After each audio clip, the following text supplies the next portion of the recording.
So if you find this sleep story helpful or interesting, then give it a thumbs up, leave any comments that you've got below, and if you aren't already, subscribe to the channel and click the bell icon so you can receive notifications of when future sleep stories go live. I have dozens and dozens of stories already on my channel that you can go and search. I also release new stories every single week, so I hope you enjoy this story. This is an adult bedtime story. So take a moment to ensure that you'll be comfortable and that you can close your eyes and that you can listen to this without being disturbed or without having to pay your attention to anything else. And so when you're ready, allow your eyes to close and allow yourself to begin to relax. And as you begin to comfortably relax and begin to drift off to sleep, you can listen along to me talking in the background as I tell you this story about a wizard. Now, this wizard woke up one morning. He was shivering and cold and sweating, and he had this feeling that dark magic had been released across the land. He wanted to know what had happened, what he had woken up to. So he went to his spell chamber and carefully whipped up a potion. And as he whipped up that potion, he poured that potion then carefully into a container, sealed the container, placed that container over a fire. And as he watched the flickering flames dancing in the liquid in the container, he gazed into that container, gazed into that liquid, and began to put himself into a trance. He had to become one with the liquid. He had to connect with that liquid so that he could see across the land, so that he could see what was going on elsewhere, so that he could hone in on that dark magic and find out what it is and where it's coming from. So he gazed into that liquid and he started chanting to himself repetitively. And while he chanted repetitively to himself, he could feel a light coming off the liquid. He could feel that light touching his skin, passing down through his head, through his face, passing down through his shoulders, down into his arms, into his hands, passing down through his back, towards his legs. And this light passed down through his body, relaxing him, putting him into a deep and comfortable trance. And as he went deeper and deeper and more comfortably into this trance, he started seeing swirling colours and shapes and clouds appearing in the liquid. He could hear a whirring sound. He could hear different other sounds as he connected with that liquid. He could hear the popping, crackling fire in the background as it warmed the liquid. And as he went deeper and deeper into this trance, so the background started to fade away, as if he was becoming just one with the liquid. And while the background faded away and he became one with the liquid, he started to see as if he was floating elsewhere in the land, as if his room had disappeared and he was floating elsewhere in the land, becoming one with a different location.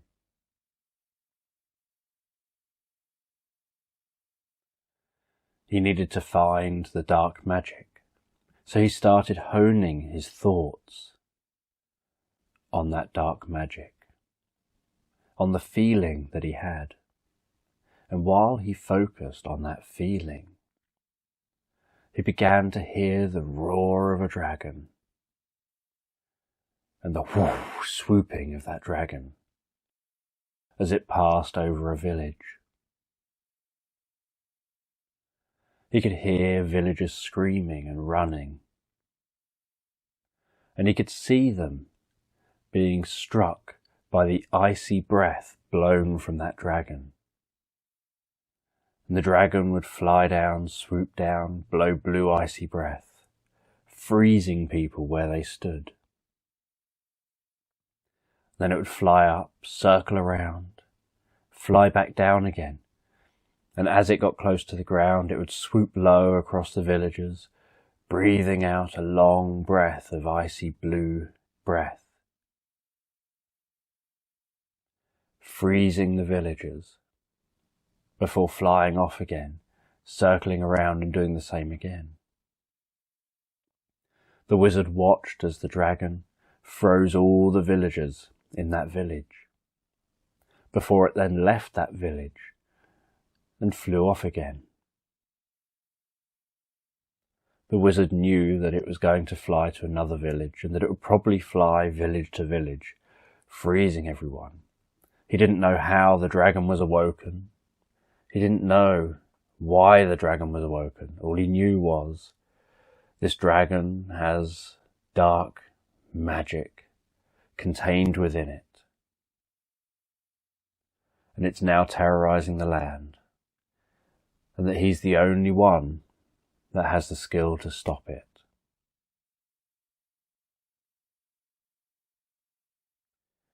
So the wizard knows he has to go and find that dragon and put the dragon back asleep. So he then exits the trance, comes back to the room, puts out the fire, and leaves his home to go on a journey. He knows he's going to have to go on a long journey through the land if he's to find that dragon. Because he has seen the dragon, he can hone in on the dragon, he can think about the dragon, and he'll instinctively just seem to be drawn in the direction the dragon is. So he can walk through the land. And to others it will look like he's just ambling along. And yet in reality, he's ambling along towards a dragon.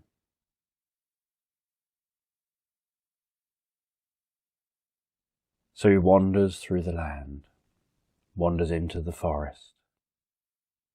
And the forest is dense and dark. And he wanders through that forest, hacking away at the branches, clearing a path for himself.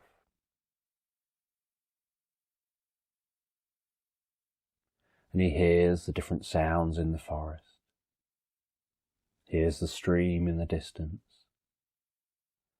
that runs from the mountains down through the forest and over to the ocean. And he follows his instincts towards that dragon.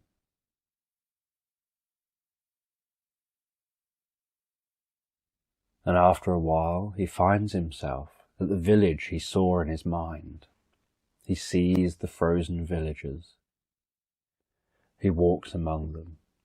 He sees that although they're frozen, they're not dead. That if he can put that dragon back to sleep, the dragon's spell will be broken and all the villagers will awaken.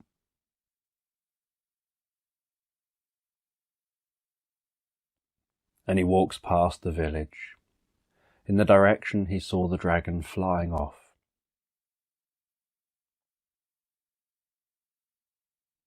And after a long walk, he finds a bridge, a huge stone bridge. And there's a long drop down from the stone bridge, where the river has dug out a gorge. And he walks over that stone bridge and carries on a path through the woods on the other side. And as he carries on that path, he starts to wonder how he will stop this dragon.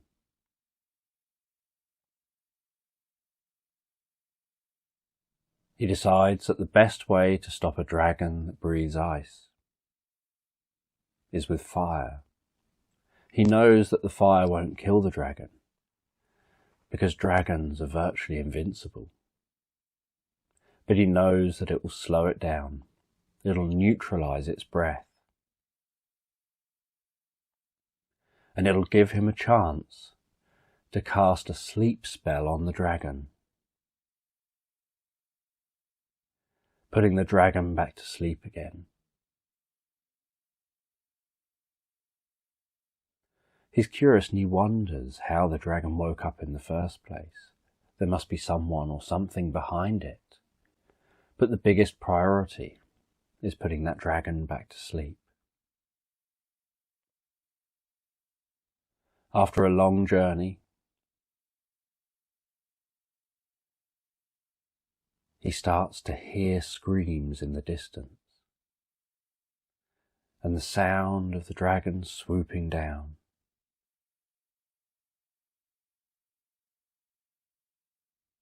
And the sound of its breath as it breathes out that breath across those villages.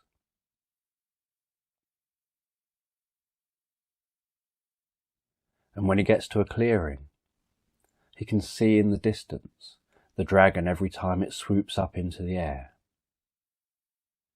Almost like watching an air show, he sees that dragon swoop up into the air, spin around, and dive back down again.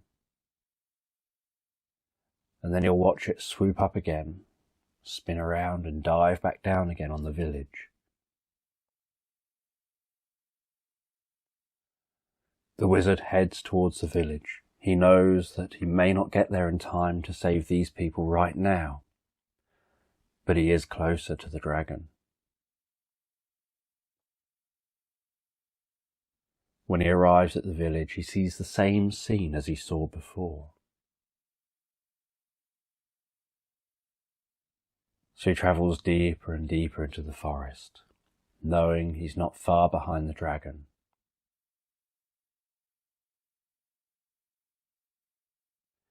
After a while,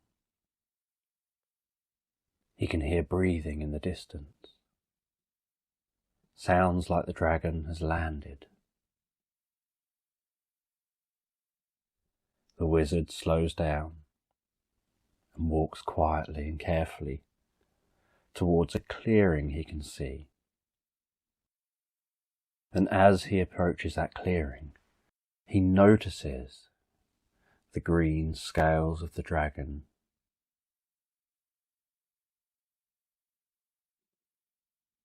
He can see the dragon's eye looking his direction.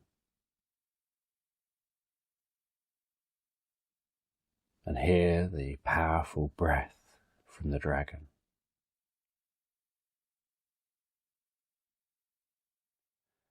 When he nears the clearing, the dragon smells him and takes off.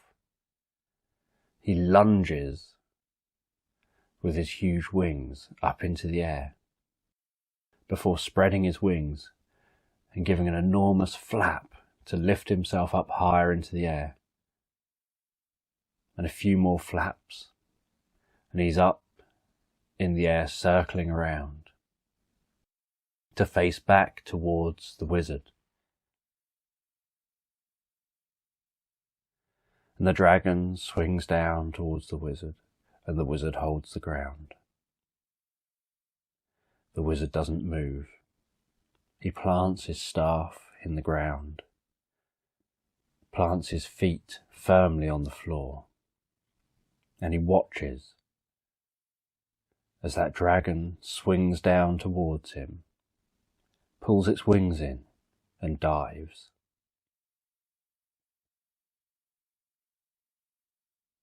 And when the dragon is very near to the wizard, he puts out his right hand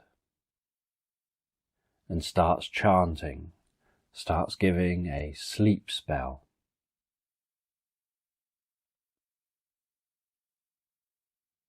And when the dragon's just meters away, a bolt of fire appears to burst from the staff and from the wizard's hand.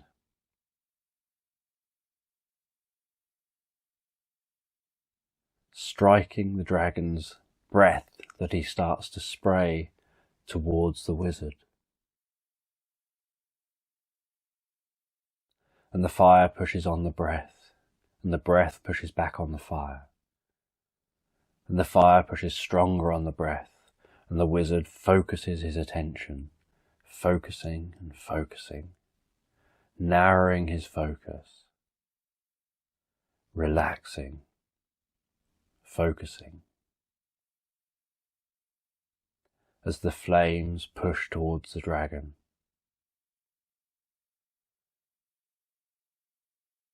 Before putting out his breath and surrounding the dragon in fire. The dragon bursts out of the flames, circles around, and takes another pass towards that wizard. And as the dragon dives on the wizard this time, it lets out a huge breath. Only nothing comes out.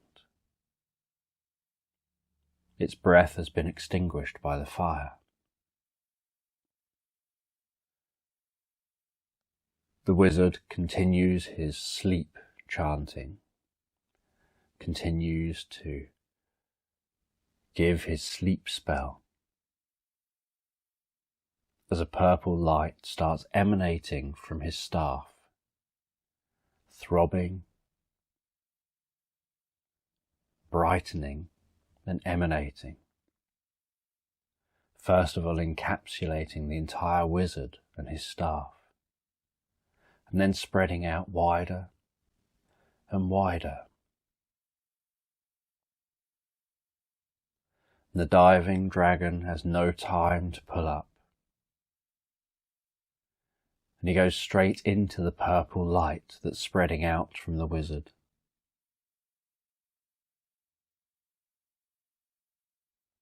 And almost instantly, once he's fully inside the purple light, the dragon stops flying, its eyes close,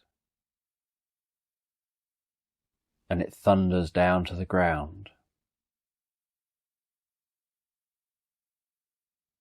like a rock just dropping from the sky. And it crashes and skids along the ground.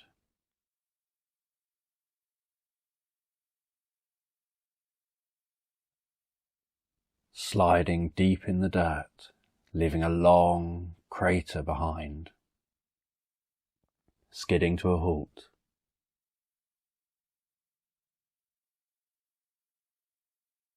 And the wizard stands over the dragon, almost nose to nose with the dragon, places his right hand on the dragon's head, and starts saying a spell to send the dragon back to where it came from.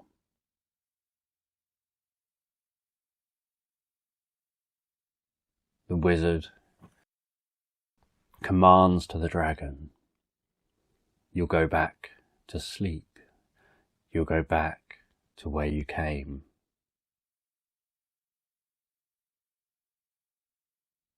You'll disappear.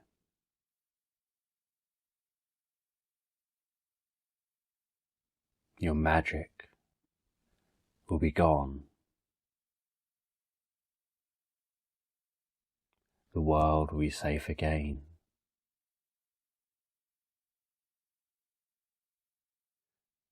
You will vanish. There will be peace and calm and tranquility throughout the land.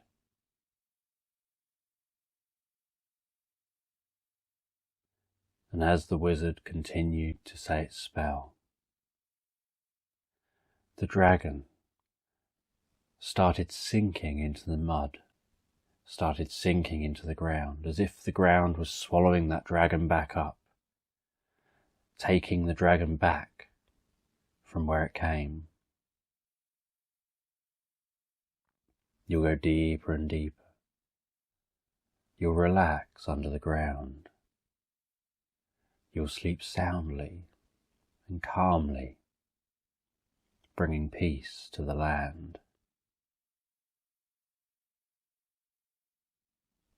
And while the wizard continued saying his spell, so villagers began to thaw out, began to be free of the dragon's spell, unaware of exactly what had happened.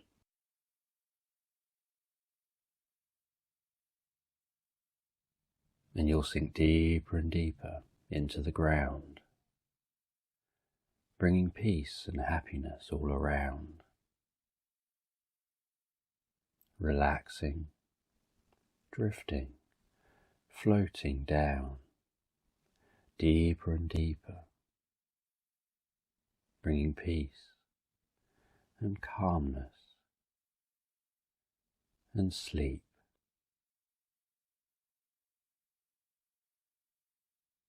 Bringing peace and calmness and sleep. With each breath you take, you'll drift deeper and deeper, bringing peace and calmness and sleep. And the wizard continued to chant his spell, sending the dragon back to where he came, bringing peace and safety to the land.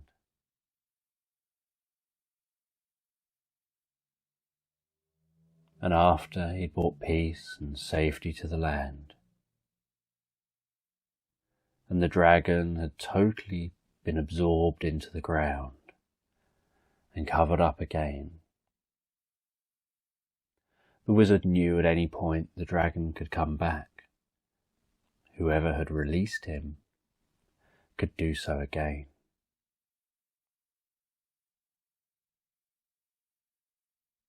So the wizard cast a spell that if the dragon came back, no villagers could be hurt.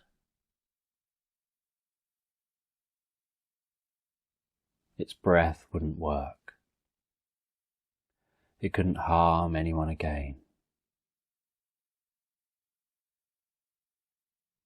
And the wizard then took his time, feeling a little weary, to walk back deeply through the woods, back deeply through the forest, back over that bridge, all the way back home, looking forward to having a comfortable sleep and rest, following his day's adventure. Dragon's Fire, Part 1. As you listen to this bedtime story, you can let your eyes close and you can begin to drift comfortably asleep as I talk to you in the background. And while I'm talking to you, and you relax and you drift comfortably asleep, you can begin to just imagine the story playing out in your mind. And one morning, Highland, the wizard's apprentice, awoke to the sounds of screaming that he could hear off in the distance from the nearby village. Highland lived in a shack along the coast from the village. He jumped up out of bed, got a robe on, and ran out of his shack. He didn't know what was going on or how he might be able to help. He just knew he had to try and do something. He started to run along the soft sandy beach, with the gentle, clear blue water lapping on the shore to his left, and meadow leading off to a wooded valley off to the right. He could notice the clear blue sky with almost no clouds in the sky, apart from smoke that was bellowing up into the air above the village.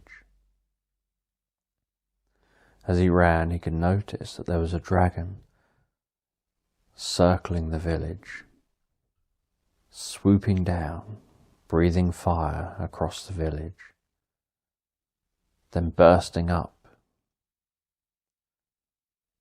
through the smoke, high into the sky again, before swooping round again and diving back down on the village, breathing more fire.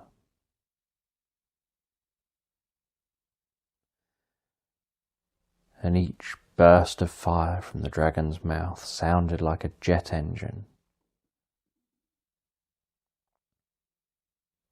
with the sound of crackling wood,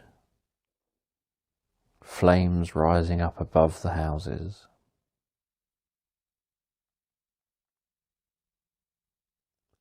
The dragon was red, with huge wings, a long neck, and piercing eyes.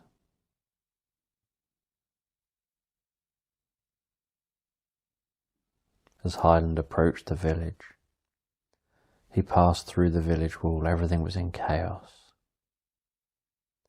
People were running around everywhere. People were screaming for their loved ones.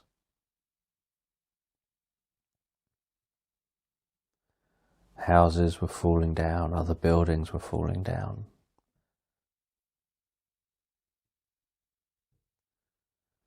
His teacher, the wizard, was in the town square, trying to use his magic to defeat the dragon.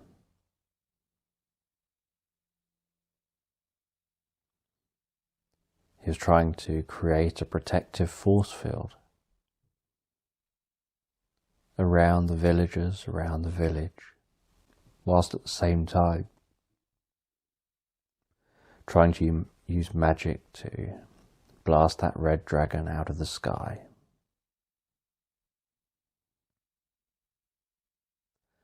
The dragon started circling around and trying to go for the wizard.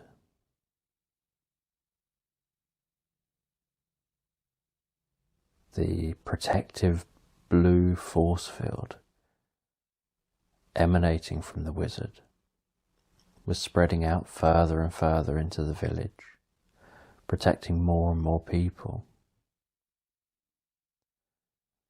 But Highland could see that the wizard was struggling to be able to do a spell to project a force field out to protect everyone, whilst at the same time trying to fight the dragon. Because Highland noticed the wizard wasn't able to fire through his own force field, so he'd have to keep dropping the force field at exactly the same moment as he fires energy at the dragon, and then reinstigate the force field just as the energy passes where the force field should be. But this kept giving the dragon an opportunity to fire back, to breathe down searing fire upon the wizard and the village. Highland saw that a building was about to collapse. So as he ran along, he quickly darted into the building, grabbing some people and jumping out a window, just as the building was falling down the opposite direction, before reaching the ground, rolling on the ground, and rolling the people to safety along the ground.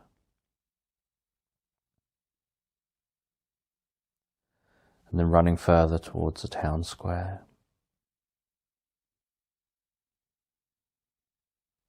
Rescuing different people as he went.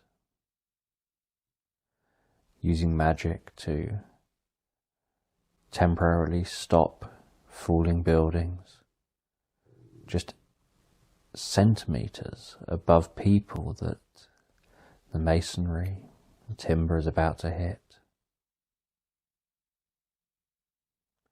To give them moments just to squeeze out and escape before allowing the building to continue falling.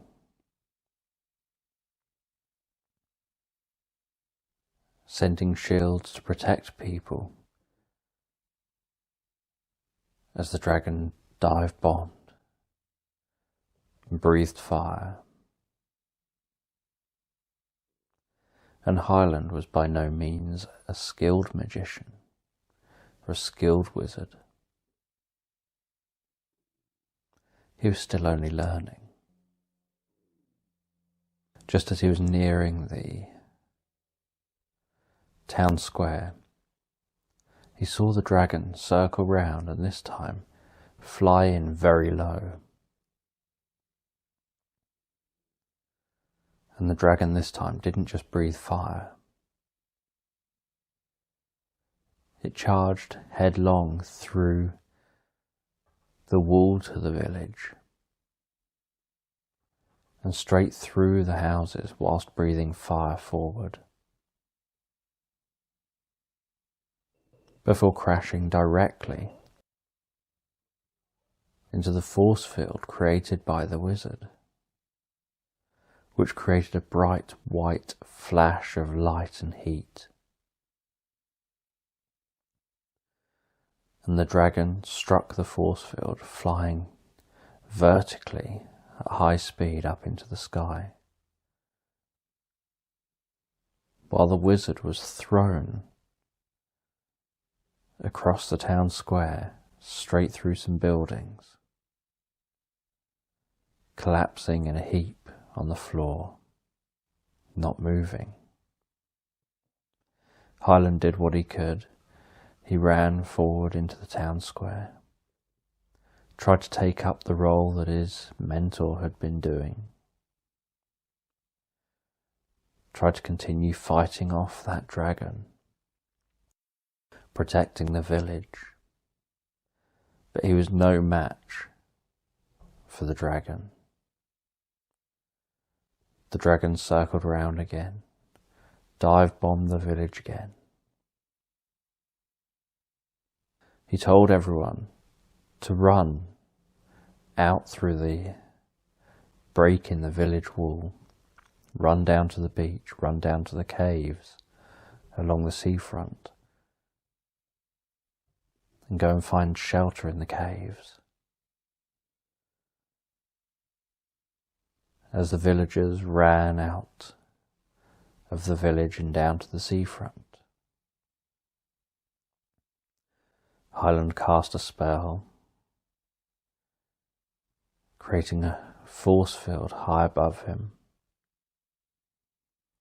in line with the dragon. He wasn't able to create a force field that covered the whole village, but he was able to create a force field strong enough to protect from the fire, but it was very targeted. So he had to hold it in line with the dragon. And the dragon continued diving and breathing fire. And Highland held it as long as he could, before the dragon turned and swooped back up away again. Highland ran over to the wizard. The wizard was badly injured. He spoke to his mentor. His mentor said that he would have to learn to take out the dragons. The dragons have come back to the land. And that unless somebody can take out all of the dragons that have come back, the dragon in each realm of the land, and take out the black dragon which has arisen again, then nobody will be safe, and death and darkness will descend across the whole land.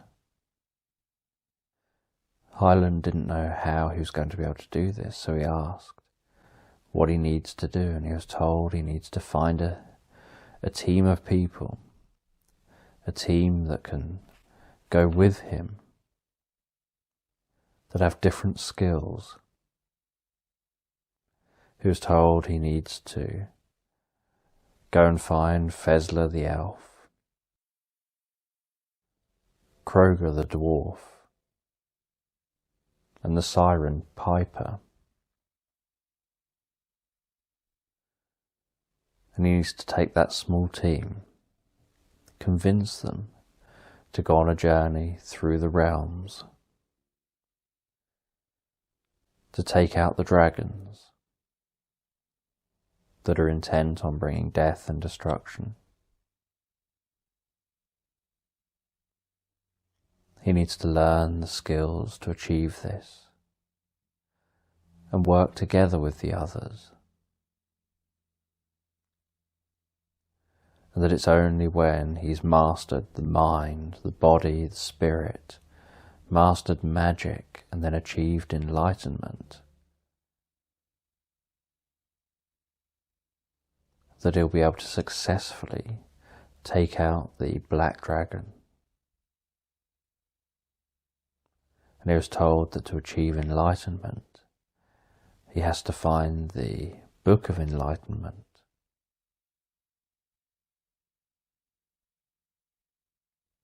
which will be in a cave in the realm of death. It's only when he's got that Book of Enlightenment he'll be able to have the knowledge and the skill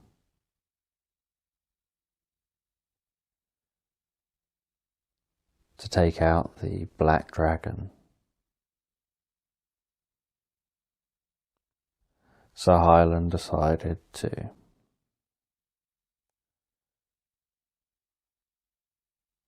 find this team and to go after these dragons. He didn't think he was experienced enough, but if the wizard believed in him, he should believe in himself. He knew that the villagers would be able to handle things themselves. They'd be able to take care of themselves, and now the dragon's gone,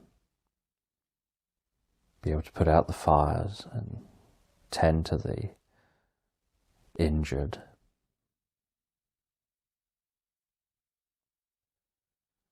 And use the caves for safe haven for now. Highland head down to the coast. Head down to the caves.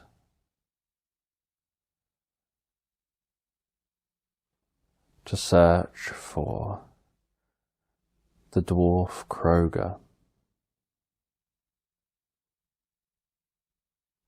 He had to go down to the caves that were some distance from the village. So he walked down to the seafront. Walked along the seafront, he could see all the caves that the villagers were occupying. He walked down onto the golden sand, all the way down to the water's edge, where he could feel the water lapping over his feet as he walked along. You could hear the water sloshing in and back out again.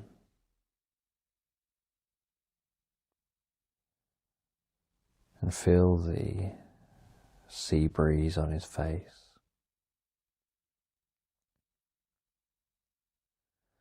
And he walked along here to keep away from all of the rocks, because it was going to be quicker if he just kept walking along this area than having to climb over rocks and navigate slightly further into the shore. After a few hours of walking, Highland saw the cave region where the dwarves lived. And the dwarves usually kept themselves to themselves. Occasionally the dwarves would be found in the village. Some of them would pop to the village and go drinking in the taverns in the village. But usually they kept themselves to themselves. And the dwarves were short and stocky, and yet incredibly strong, almost like they were made largely out of muscle. They're often very abrupt and direct. And they didn't like people beating around the bush. They liked people to be direct with them. And Highland asked where Kroger was. And the dwarves at the entrance to the dwarven underground caves directed him deep into the caves. So he walked into the caves, and these caves went down deeper and deeper, so he followed the steps down into the caves deeper and deeper as he hunted for the dwarf. And he could hear parties going on, dwarves singing and drinking. He could see some dwarves working with pickaxes, mining for different ores. Other dwarves were beating leather, making clothes. And there was dwarves working as blacksmiths. And the sound of hammering metal, the sound of metal being plunged into water, with the bubbling fizzing of white hot metal plunged into water. And Highland found the place where Kroger lived. And he told Kroger about what had happened back in the village and what the wizard had told him. And Kroger at first was reluctant to help. But he said that if the village had the support of Kroger, Highland said he's sure that they would pay handsomely. So Kroger agreed to go with him and go on this journey. He thought it sounded fun. He liked a good fight, he liked a good opportunity to demonstrate his skill, his strength, his fearlessness. So Kroger and Highland then found their way out of the caves, back to the beach. They then took a boat, a sailboat, sailed out into the sea, sailed over the breaking waves, out into the rolling waves, with the sloshing sound of the waves passing under the boat. And they held a course, keeping the shore on their left,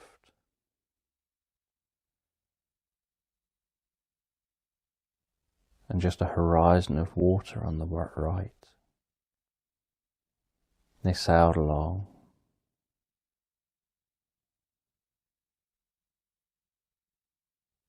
with just the sound of the wind and the sloshing water, heading to some distant rocks where the sirens lived.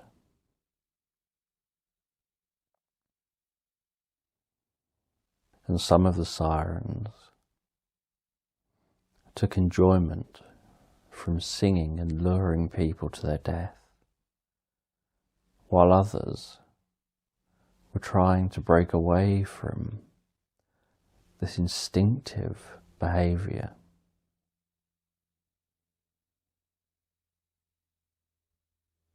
And so Highland recommends that Kroger and himself plug their ears as they approach the rocks, so that they can't hear any singing from the sirens,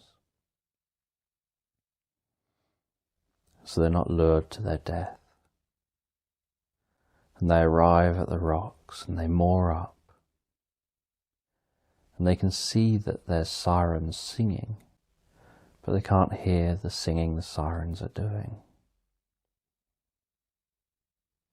And they hunt for the siren piper.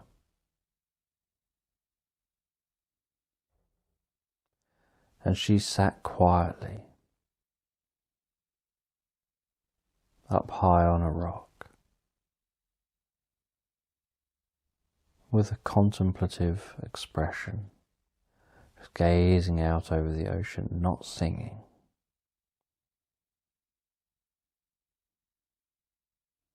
So Highland approaches Piper,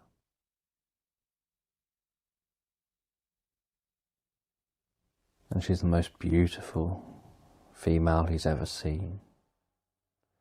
And he approaches her, unplugs his ears,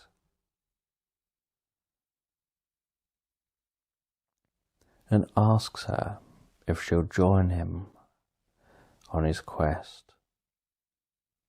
And he explains about what's happened to the village. He explains about these dragons coming back, and how they will lead to death for everyone.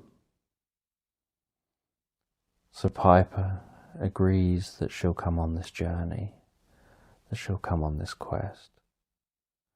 She likes the idea of being with people, of getting away from luring people to their deaths on this shore, on these rocks.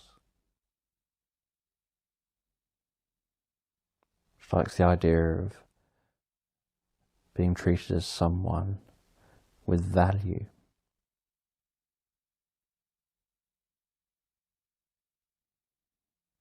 So Highland plugs up his ears again, and Piper, Highland and Kroger go back and get in the boat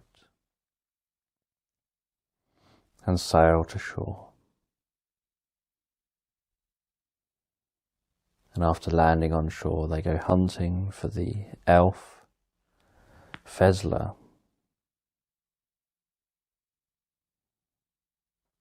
And Fezler lives up on a plateau, overseeing the valley below.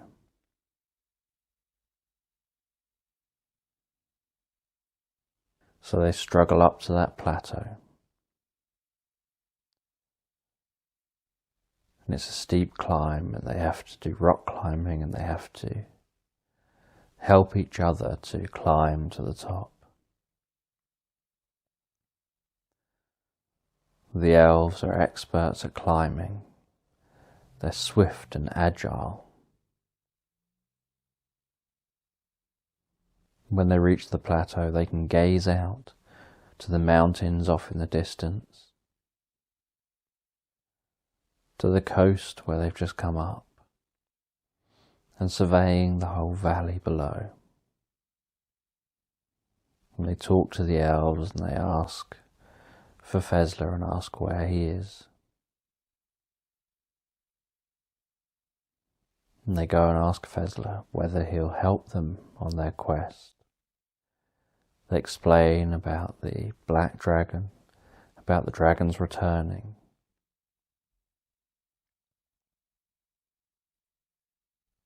And Fezler agrees to go with them.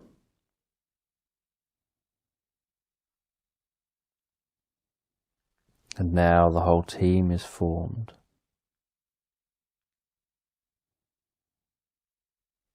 They gaze out from the plateau over the valley, knowing that their next mission is to go down deep into the valley and find that red dragon that attacked the village, and take out the red dragon. But to do that requires developing the mind. And so the wizard apprentice knows, Highland knows, his journey will develop his mind so that he's prepared with the others to take out that red dragon. Dragon's Fire Part 2.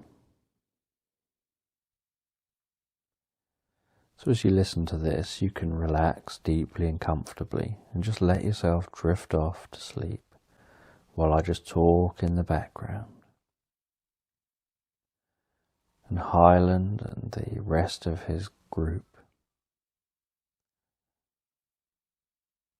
find their way down from the plateau into the valley below.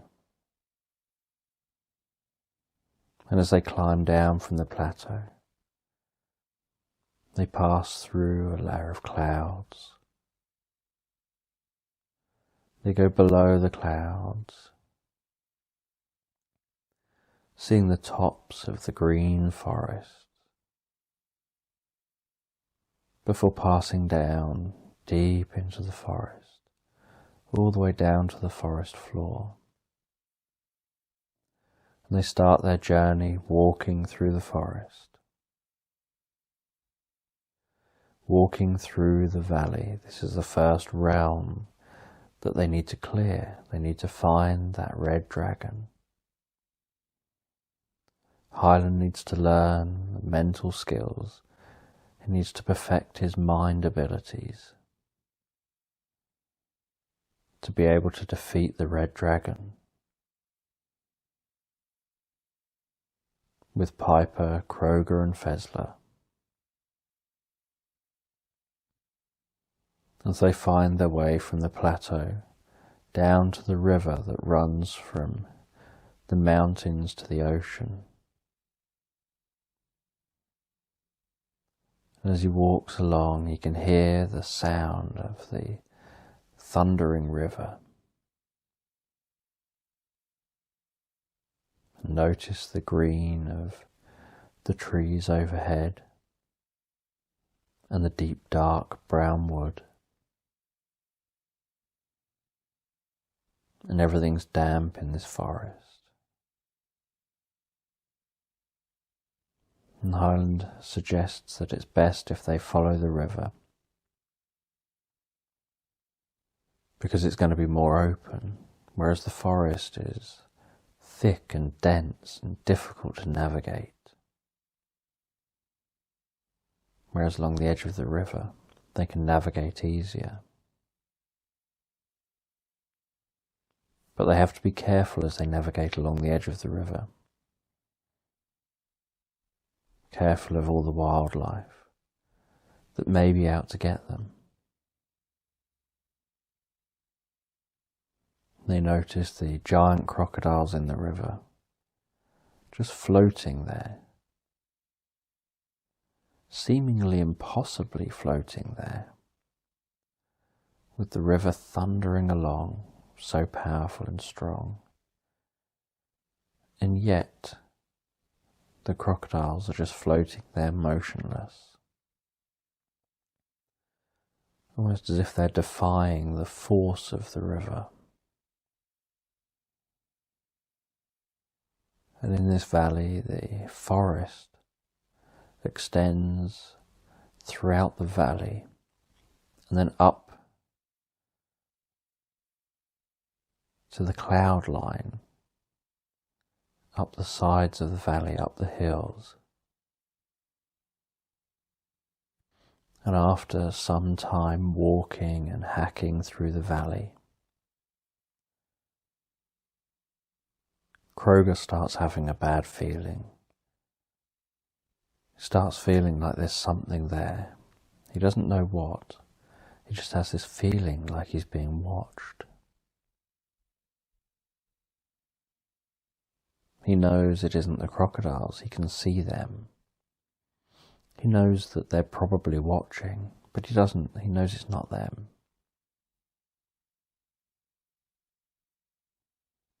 They're not going to any effort to try and get from the water to these few people just on the shore. Then out the corner of his eye, Fezler's sure he's just seen some movement. Almost like a log has just moved. It's like a tree trunk. A fallen down tree trunk has just moved on the ground. Kroger realizes it's not a tree trunk. It's a meter-wide snake.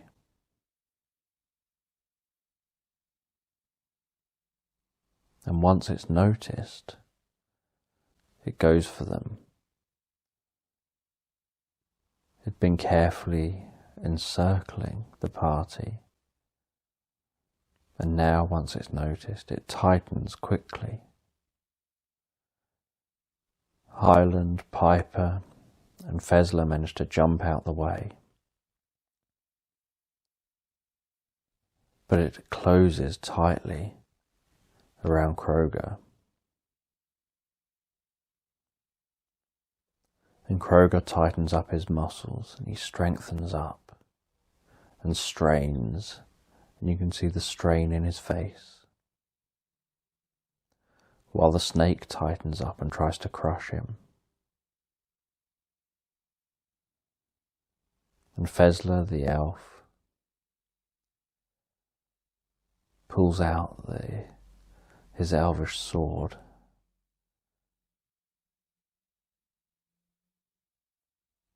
and he chops at the snake.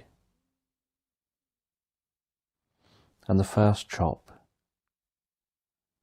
was like metal on metal.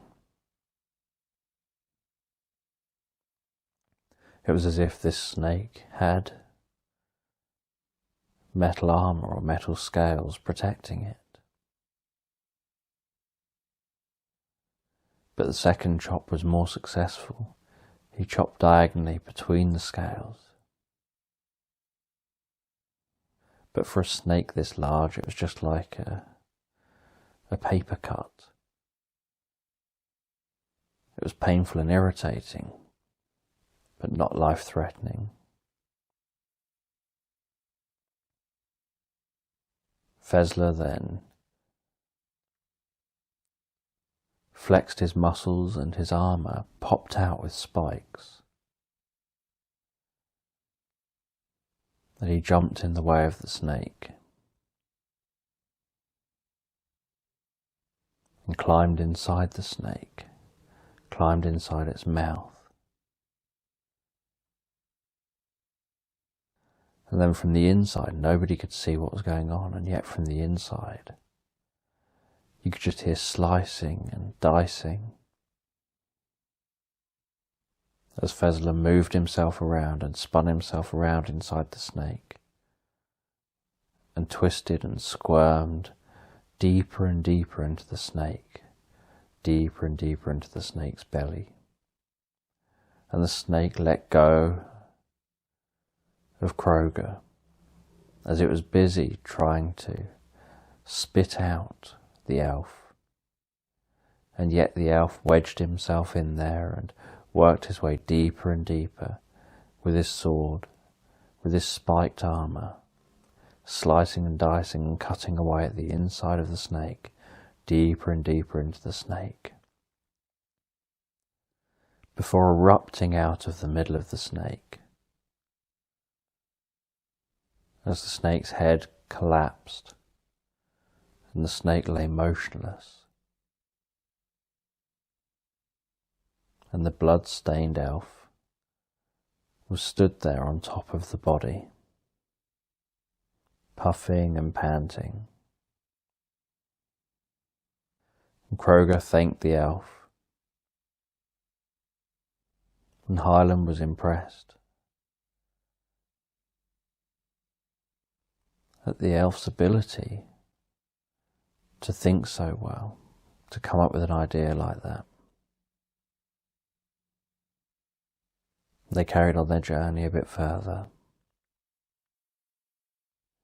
reaching a sharp turn in the river. And it would have taken them hours to get around the outside of the river. They had to find a way across. But they couldn't just swim across because it was too fast flowing. They had to be careful also of the crocodiles in the river.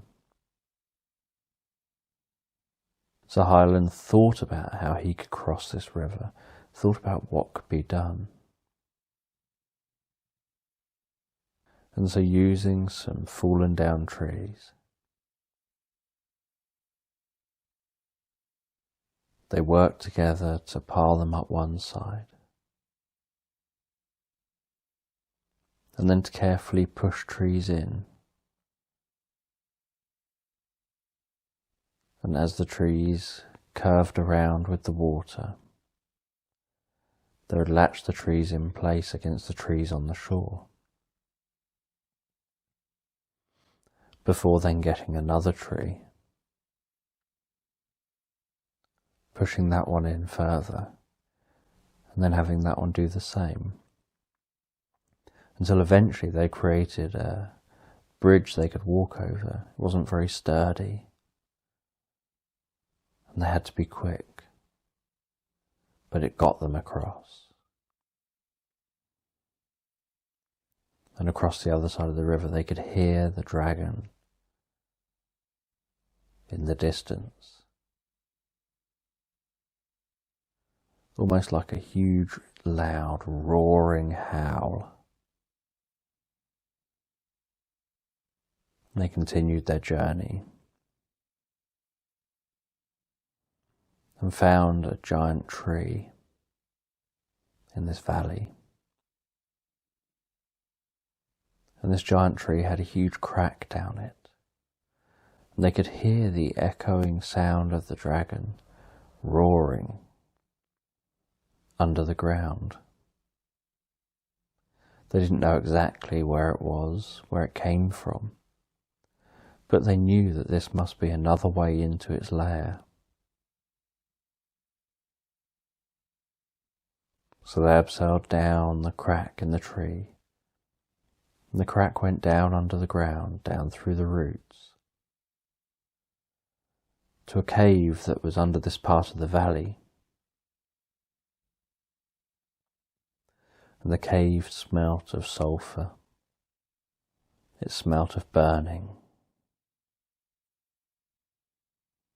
And they could barely see.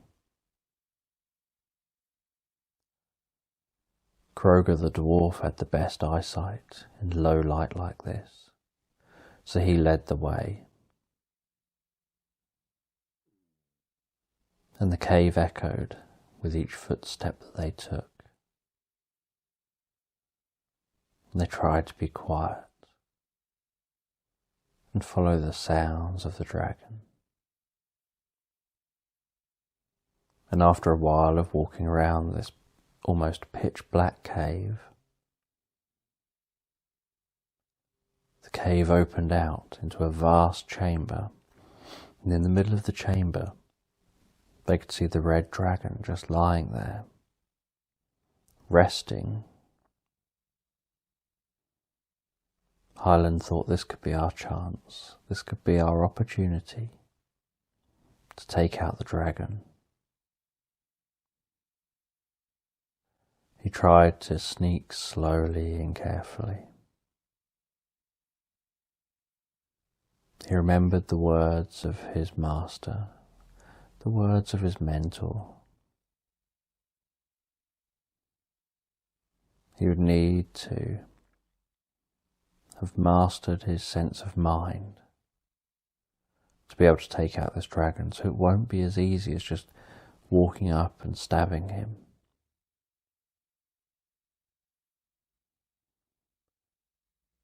The dragon became aware of them in his cave and flew up high into the air, powerful wings flapping noisily in the air. It let out a roar as thunderous flames fanned down upon them. Highland quickly created a magical force field protecting them. This cave was enormous. You could see the light reflecting off of the caves and bouncing off the cave walls. Highland didn't know what he was going to do. They couldn't reach the dragon. But while he was thinking that, Fezler the elf was already halfway up a cave wall, already climbing, already trying to get above the dragon. There was a hole really high up in the cave, in the ceiling. It looked so tiny up there, and yet clearly that's only because it was so high up.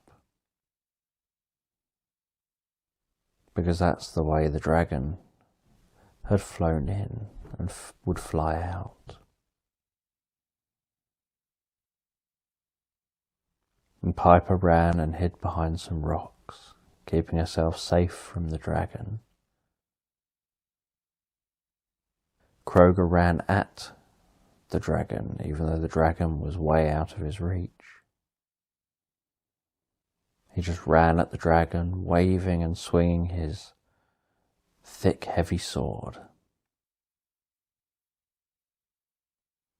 trying to take out the dragon with brute force, even though he couldn't reach him.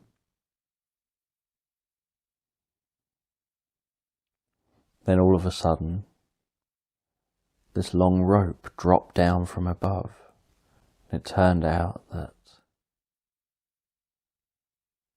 Fezler had managed to get high enough to be able to get some vines. And he dropped them down. They're still attached up above, but they're now lowered down to the base of the cave. It took no time at all for Kroger to decide that he would climb the ropes to get up to the dragon. So he climbed the ropes and he swung backwards, swing his legs back, stretched his legs out in front of him, throwing himself forward, stretch his legs back again, swing back, swung his legs forwards again to fly forward, until he was reaching the dragon. Then he kicked at the dragon. The dragon just kept breathing fire down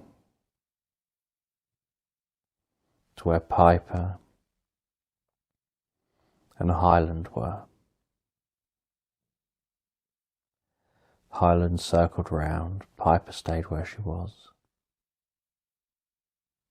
and Highland climbed up a rope on the other side. Piper didn't feel there was much she could do to help. She was feeling powerless at this point. Kroger leapt off the rope, landing on the dragon, and started hacking away at the dragon with his sword. The dragon's armour was impenetrable. It was as if it was just made of metal. Its scales were just impenetrable. The only soft part of this dragon was its throat. But there's no way that Kroger could reach his throat. And Kroger didn't seem to care. He was just busy trying to stab the back of the dragon. He wasn't thinking through that he might need to stab somewhere else. He just was thinking, I need to stab this, I need to kill it. Highland just kept swinging backwards and forwards, backwards and forwards, backwards and forwards. And with each swing he was reaching further and further, to the point where he was nearly reaching the cave wall. So he started on his backswing, pushing off the cave wall to add extra strength to his swing, until he was able to swing right around into the dragon, and the rope hit the dragon's neck. And he went flying, holding onto the rope, straight over the top of the dragon and back down again, so that he was now hanging alongside the dragon's neck.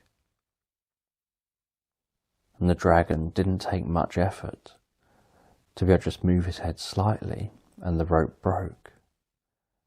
But as the rope broke and started to come loose, Highland lunged a sword up into the soft spot in the dragon's neck, just as he could see it glowing orange-yellow, just as the dragon was about to breathe a fireball down towards Piper. And almost instantaneously, with the stab through the neck, the fire went out. The dragon stopped moving and just plummeted to the ground with an enormous thud. Highland, Kroger, Fezler and Piper just stood there in silence for a bit,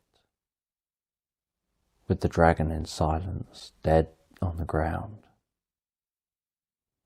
And there was an eerie silence, with the echoing sound, almost like the sound of the sea, passing through the cave. And then Fezler said, look, we can get out up there. And he fired some rope up really high, almost impossibly high, just for a bow and arrow. And it caught outside the hole. And they climbed up out the hole, near the mountains.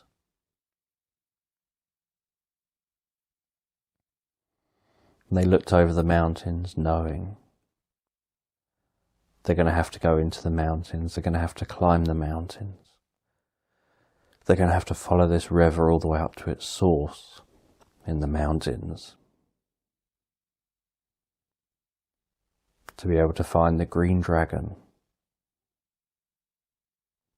in this mountain realm.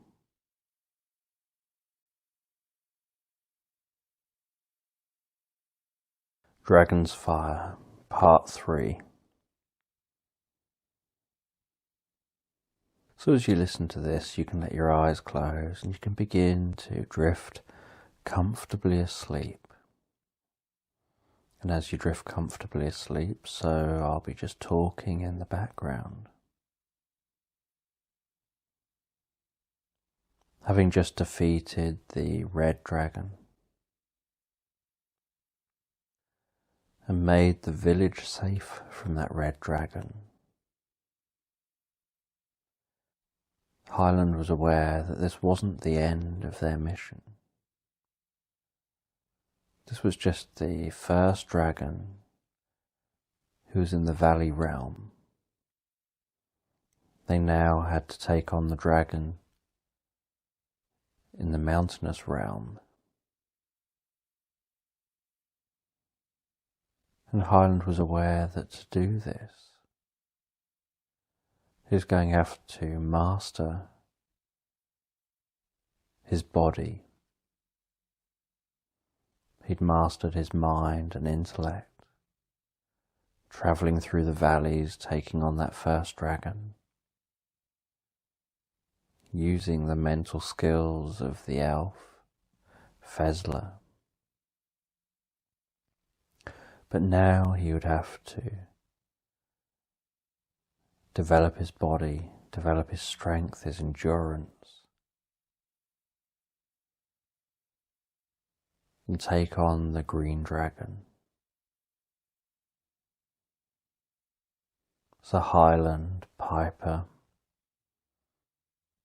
Fezler and Kroger started ascending the mountain. It was a huge mountain range. These mountains towered almost as far as the eye could see up into the sky.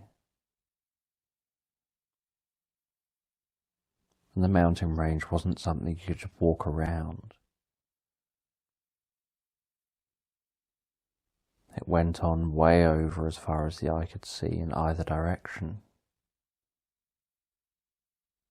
And the easiest route up the mountain was to follow the route the water took down the mountain, flowing into the river that passed through the valley and carved the valley all the way out to the sea. And Fezler had no problem bounding up the mountain. He was an excellent climber. He had no problem with managing the terrain at all. Piper, who largely just lived around the sea and on rocks, struggled a bit more with having to have the strength and the effort that you had to put in to climb this mountain. And with his short legs and short arms and short stature and heavy build, Kroger struggled with climbing in the mountains. And Highland found it tiring, but was finding it easier than Kroger or Piper. And the rocks they were climbing on were slippery and wet from water splashing onto them. And as they climbed, so it got colder and colder. And the green of the valley turned into brown, with the occasional shrub here and there, and dry grass, and hardy vegetation. And then as they continued to ascend,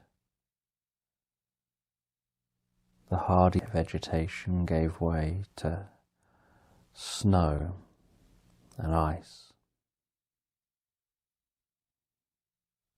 And they reached a point where the river seemed to go inside the mountain. So they followed the river inside the mountain, followed into the cave. This climbing was hard work and exhausting on the body, and took a lot of mental strength to keep going, to keep climbing, and keep pushing on. They noticed in this cave the cobwebs. Highland walked ahead with his hand outstretched, with a glowing orb floating just above his hand, using a light magic spell to keep that orb there. and the light from the orb reflected off the walls and made the cobwebs appear to flicker and twinkle, because the cobwebs were covered in a sticky goo. Kroger told everyone to watch out for the cobwebs, try not to touch them. As a dwarf, he spent most of his life living in caves. He was aware of what this was and how dangerous it could be. And after hours and hours and hours of walking, despite trying to be incredibly careful walking through this cave, because they couldn't really see everything clearly, Highland accidentally stepped on a piece of cobweb, and it was almost like a tripwire.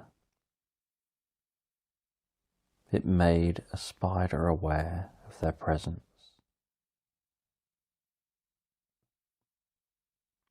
And they didn't at first hear the spider because of the sound of the flowing running water next to them. But then Fezler became aware of a tapping sound. And the tapping sound was getting faster and louder. And then all of a sudden, a giant spider, about 3 times the size of Highland,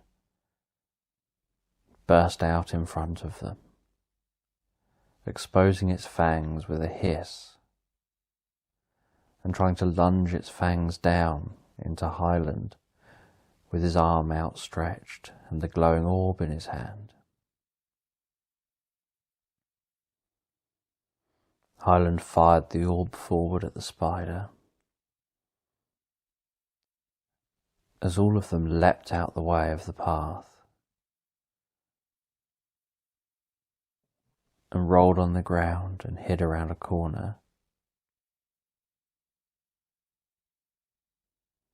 Highland fired an electric bolt from his left hand, striking the spider, which toppled on its side, but quickly righted itself again. The shiny black spider body reflected the light of the orb that was now just lying there on the floor. The orb was gradually getting dimmer without being fed with the magic from Highland. Kroger ducked down, ran around behind the group, climbed up on some rocks, and leapt at the spider's jaws, grabbing hold of the spider's teeth, one tooth in each hand, stretching and wrenching on the spider's teeth, pulling them in opposite directions. And the spider was flexing its teeth, the spider was shaking its head and stamping its front legs up and down. And Kroger's face was grimacing and sweat was on his brow as he was using all his strength to try and wrench those teeth further apart. Until with a tearing sound, both teeth ripped out of the spider's mouth, and Kroger fell to the floor holding 2 venomous teeth in his hands. He threw the teeth aside and leapt back onto the spider, which by now was highly distressed and angry. Venom was dripping from the spider's open gums. And on the back of the spider, Kroger drew his sword high above his head, plunged it deep into the spider's head, and straight away the spider went quiet. Its legs just gave way and it collapsed to the ground. And Kroger, on striking the ground, just rolled off the spider, landing on his feet. He put his sword back in its sheath, and the others came out to take a closer look at what Kroger had done. Highland then created the orb again above his hand, and they carried on their journey. They were unsure whether there were going to be any other spiders, and they wanted to find a way out of the caves. Eventually they found a way out of the caves, following the water, and found a huge waterfall. So they followed Fezler up the side of the waterfall as he guided them where to reach, how to climb the side of this waterfall. They reached the top, and at the top was a vast lake of water, largely ice covered, with the water coming from under the ice and flowing down that waterfall, eventually heading down to create the river down in the valley. And around the side of the lake they could see giant woolly mammoth that would stomp on parts of the lake, breaking the ice so that they could drink, and then kicking at the snow,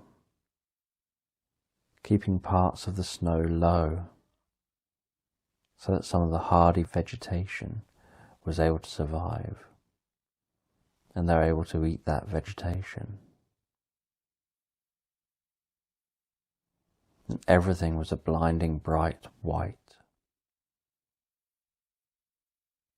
with a freezing, bitterly cold wind howling across the surface of the mountains. And they trudged through the snow, pushing forward. And they saw something in the distance. It looked like a person, but with all the snow and the wind, it was really hard to make it out.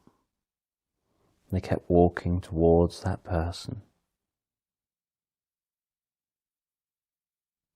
and they kept low, and they tried not to disturb the person. They didn't know who or what it was, but they had to go in this direction. And they saw that it wasn't a person, it was a yeti. But by the time they recognized that, it had smelt them.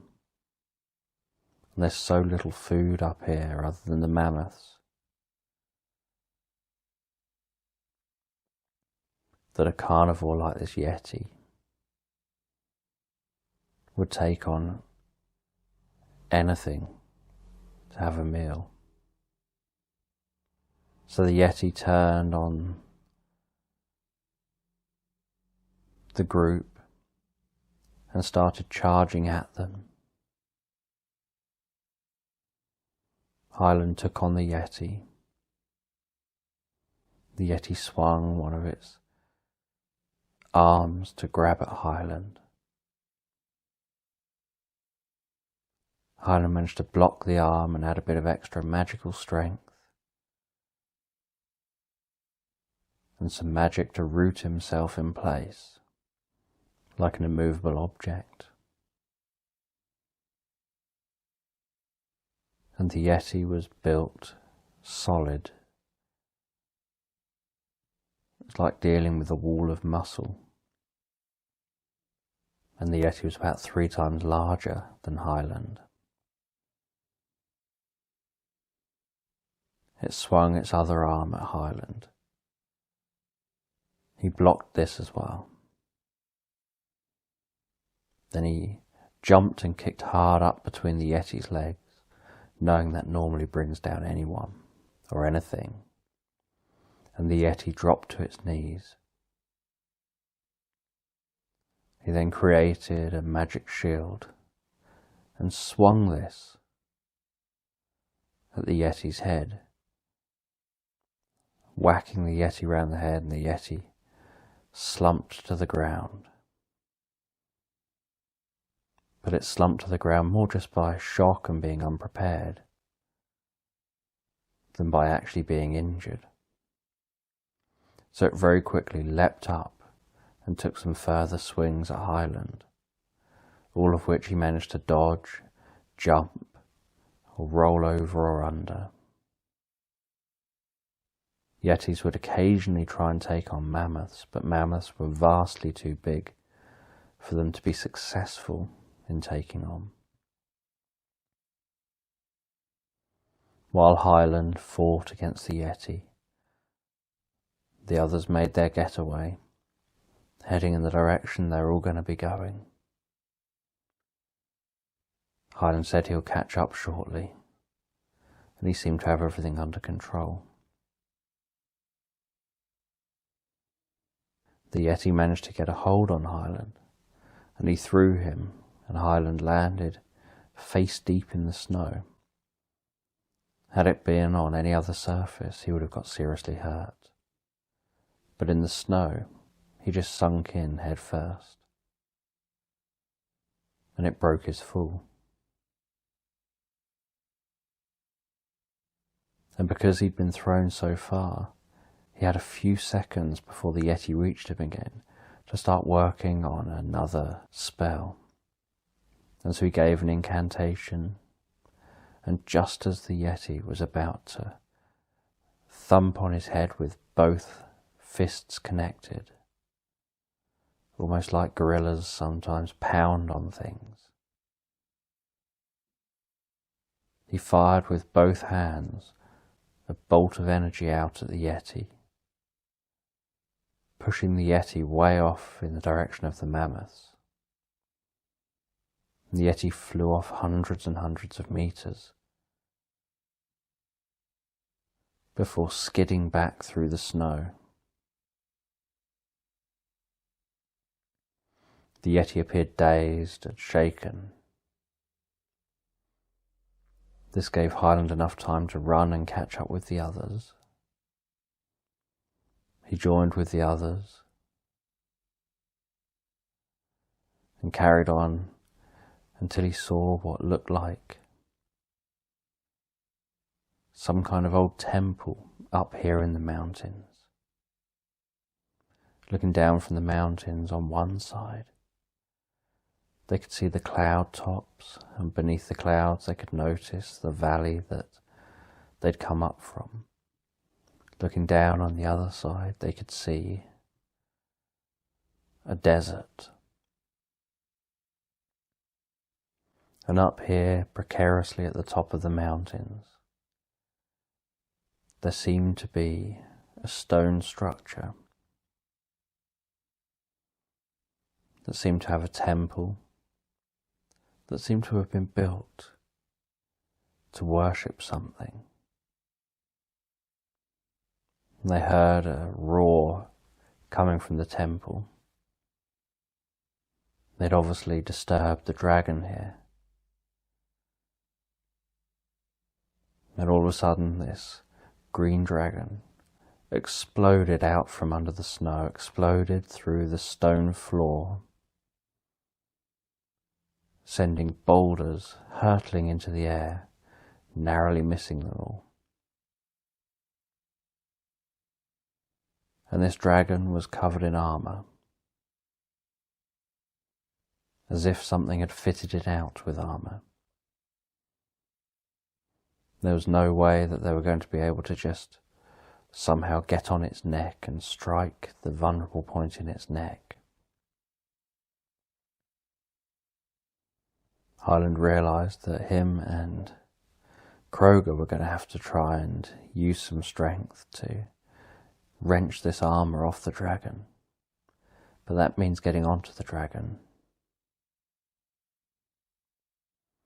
So they climbed high up in the structures and goaded the dragon towards them, as the dragon dive-bombed them, breathing fire and flying straight towards them. They leapt through the air, landing on the back of the dragon. They couldn't actually stab or injure the dragon itself, but they both started attacking the armour the dragon was wearing, attacking the joints in the armour, as the dragon flew erratically and at high speed, flying up really high into the air, before diving down really low, spinning off just before hitting the ground, twisting, doing loop-loop. And they just had to hang on, and every time they got an opportunity, they would stab at the armour, hack at the armour. And after much hacking, they managed to break some of the armour free. They still couldn't obviously penetrate the skin of the dragon. There was only one weak spot, and they hadn't yet been able to remove the armour from that spot. So Kroger held hold of Hyland's legs, while he hooked his legs under the dragon's wings and leant forward, and Hyland hung around the dragon's neck, hacking and hacking away, trying to break the armour, while the dragon flew erratically, breathed fire down, trying to get the other two who were on the ground. It obviously couldn't breathe fire onto Hyland or Kroger, who were hanging on. Eventually they managed to break the armour free, exposing the vulnerable part of the dragon's neck. But in breaking the armour free, Hyland dropped his sword. So all he could do was hang onto the neck, upside down, wrap his legs around the neck. And he started punching, punch after punch at the same spot on the neck, trying to punch his hands through the neck, striking and striking. Then Kroger worked up to the neck. He wrapped his legs around the neck, reached around with his shorter arms, and tried to dig his hands into the neck, trying to pull the skin apart. And between them, with Kroger pulling the skin apart, and Hyland thumping between Kroger's hands, eventually Hyland managed to strike straight through the dragon's neck, straight into the heart of the neck. And at high speed, the green dragon plummeted from the sky, crashed into the mountain, skidded down the mountain, grinding to a halt in a heap down the mountain. Piper and Fezler came running over to check that Kroger and Hyland were okay. They needed a bit of help to get out from underneath the dragon, but they're okay. They're a bit exhausted, and they knew they now had to climb down the other side of the mountain and head out into the desert to find the blue dragon and defeat the blue dragon.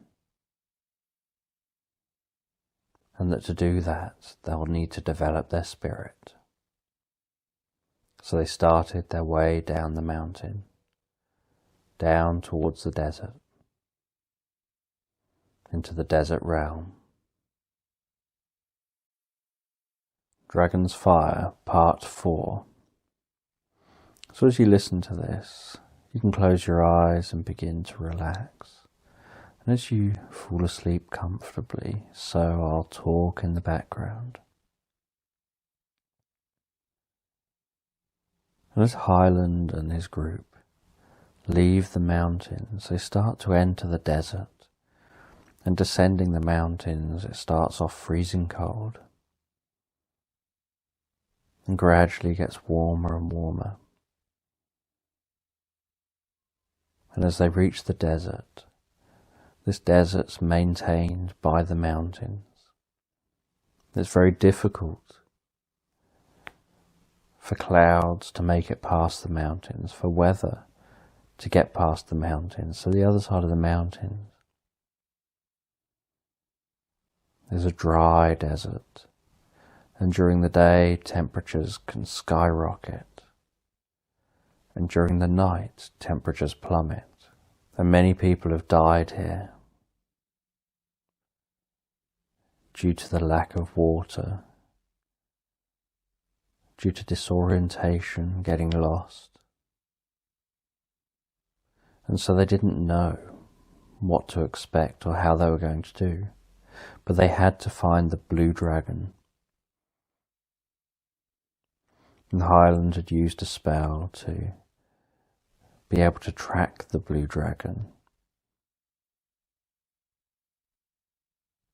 that gave him a floating light that would appear when he opened his hand. And that floating light would have a brighter point to it and would get dimmer on the opposite side of it, and the brighter point would always be pointing towards the dragon. And so as they walked through this desert, it felt like they were walking for days and days without seeing any life, any signs of life, or anywhere life could be. This desert was brown, lifeless, dusty. Sandstorms would just appear out of nowhere, blanket everything, fill their lungs with sand, be incredibly hot and uncomfortable. And then next minute, nighttime would set in and it would be freezing cold. And occasionally they'd come across towns and villages that are in ruin, that perhaps centuries or thousands of years earlier people used to live in. And from time to time they'd think that they would see things out the corner of their eye. But for days it seemed like nothing came close to them and they went to nothing. Anywhere they looked it seemed to be lifeless. And Kroger was the first to say that he was struggling to keep going. He was struggling with trying to keep going when all you see in every direction is just brown, flat brown. After about 4 days, looking back the way they came, the mountains were barely visible.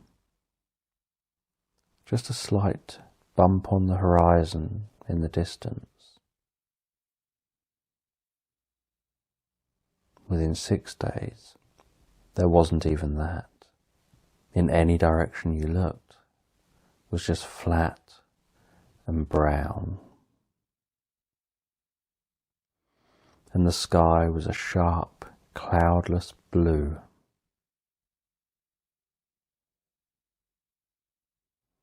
And at night time,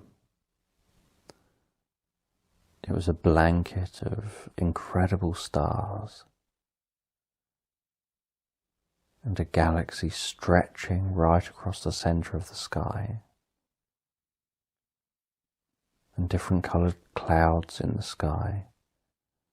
Not real clouds, but dust and gas in space. And it was beautiful to view, yet it was freezing cold as the temperature plummeted. And this was their experience day after day. And the repetitive, monotonous experience started to get to Kroger, started to make him struggle to keep going. The environment seemed to be breaking his spirit down. And Piper was the next to go. She had always lived on or in the sea. And being in this place that was so dry, where they're running out of water, where they're struggling to survive, where there seems to be no other life at all, anywhere, almost as if they may as well have been on an alien world, devoid of all life. Worrying once the mountains were out of sight, that at any point they could have taken a wrong turning, and they could be heading in any direction at all. This environment was truly a spirit-breaking environment. And yet Highland remembered the wizard had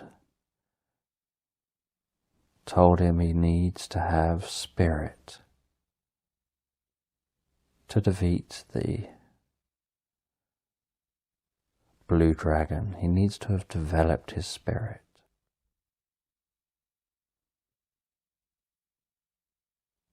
And Highland thought if anywhere was going to develop your spirit, it would be a place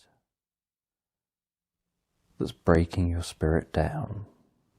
And so, obediently, they all followed Highland. They kept marching across this wasteland.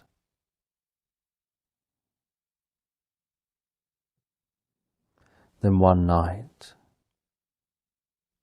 they camped in a tent. They had a campfire going, crackling away, sat around the campfire, just gazing at the flickering flames, with the crackling and the flickering and the dancing of the light, and the smell of smoke. And they're all drifting into reveries. And while that's happening, suddenly spirits start to appear around them, rising from the ground. Ghosts start to float around. And at first Highland thinks, well, if they're just spirits, it's not like they can hurt us, and doesn't pay much attention. And then one of the spirits charges him and strikes him onto his back, almost as if it somehow managed to get up the strength to become physical just at the point of impact. And the ghost came back at him again, and he swung a sword at the ghost, but the sword just went straight through. And they all get their swords out. And dozens of ghosts started dive bombing them. And they just swung their swords at the ghosts, and the ghosts went through the swords, and the swords went through the ghosts. But as long as the ghosts were keeping themselves unsolid, so that they didn't get hit by swords, they also weren't able to harm the group. But any time anyone dropped their guard, the ghost would strike. And this went on all night long, and they were becoming tired and disorientated. As long as they kept their guard up and they kept fighting, the ghosts couldn't hurt them. But if they dropped their guard, then they could be hurt. So they couldn't drop their guard, they couldn't fall asleep. And they fought the ghosts all night long. And the next day, they're beginning to seriously run out of water. They've been being really careful with the water. They'd gathered water from the snow on the way down the mountain. And now they're beginning to run out. So Highland did a magic spell to send a ball of light to find some water. And that ball of light shot off before stopping like a star pointing down at a fixed location in the distance. So Highland and the rest of them started heading towards that ball of light, hoping it had found water and it was hovering over some water. That was still half a day's trek away, and so they trekked through the desert. And as they were nearing what looked like it could be an oasis in this desert, they were attacked by a load of scorpions which came up out of the sand. Where this oasis was, there was at least some moisture to sustain some life, and these giant scorpions attacked them, flicking out their barbs on their tails. And they were fighting them off with their swords, fighting the barbs with the scorpions, while also fighting the pinching claws, trying to keep the scorpions at bay.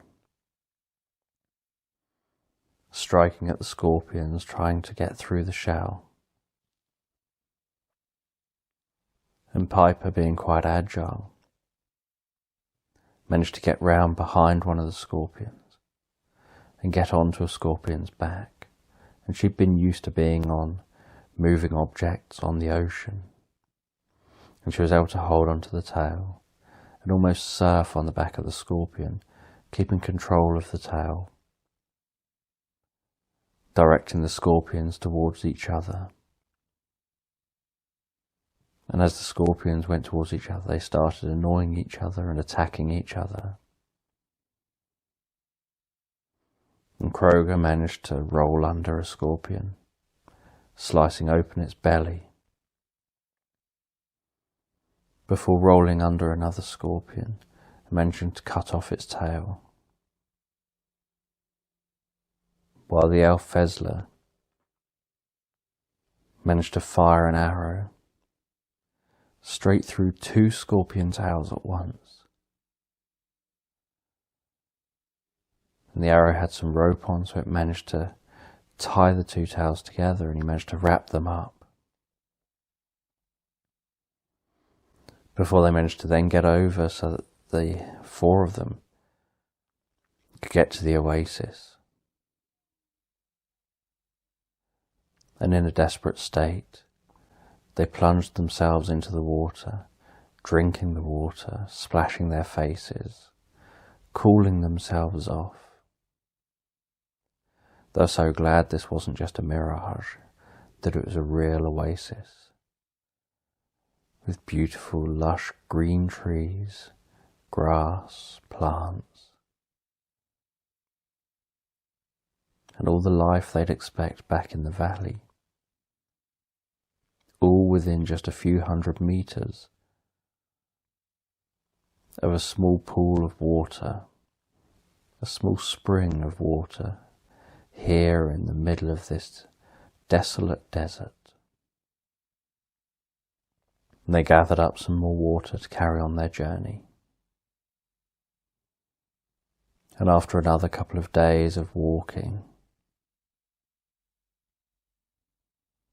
they suddenly noticed a rumbling beneath their feet. And the rumbling grew and grew. And then, almost like the sound of thunder, the ground exploded from underneath them, throwing them back. And the blue dragon burst up from under the desert, high into the sky.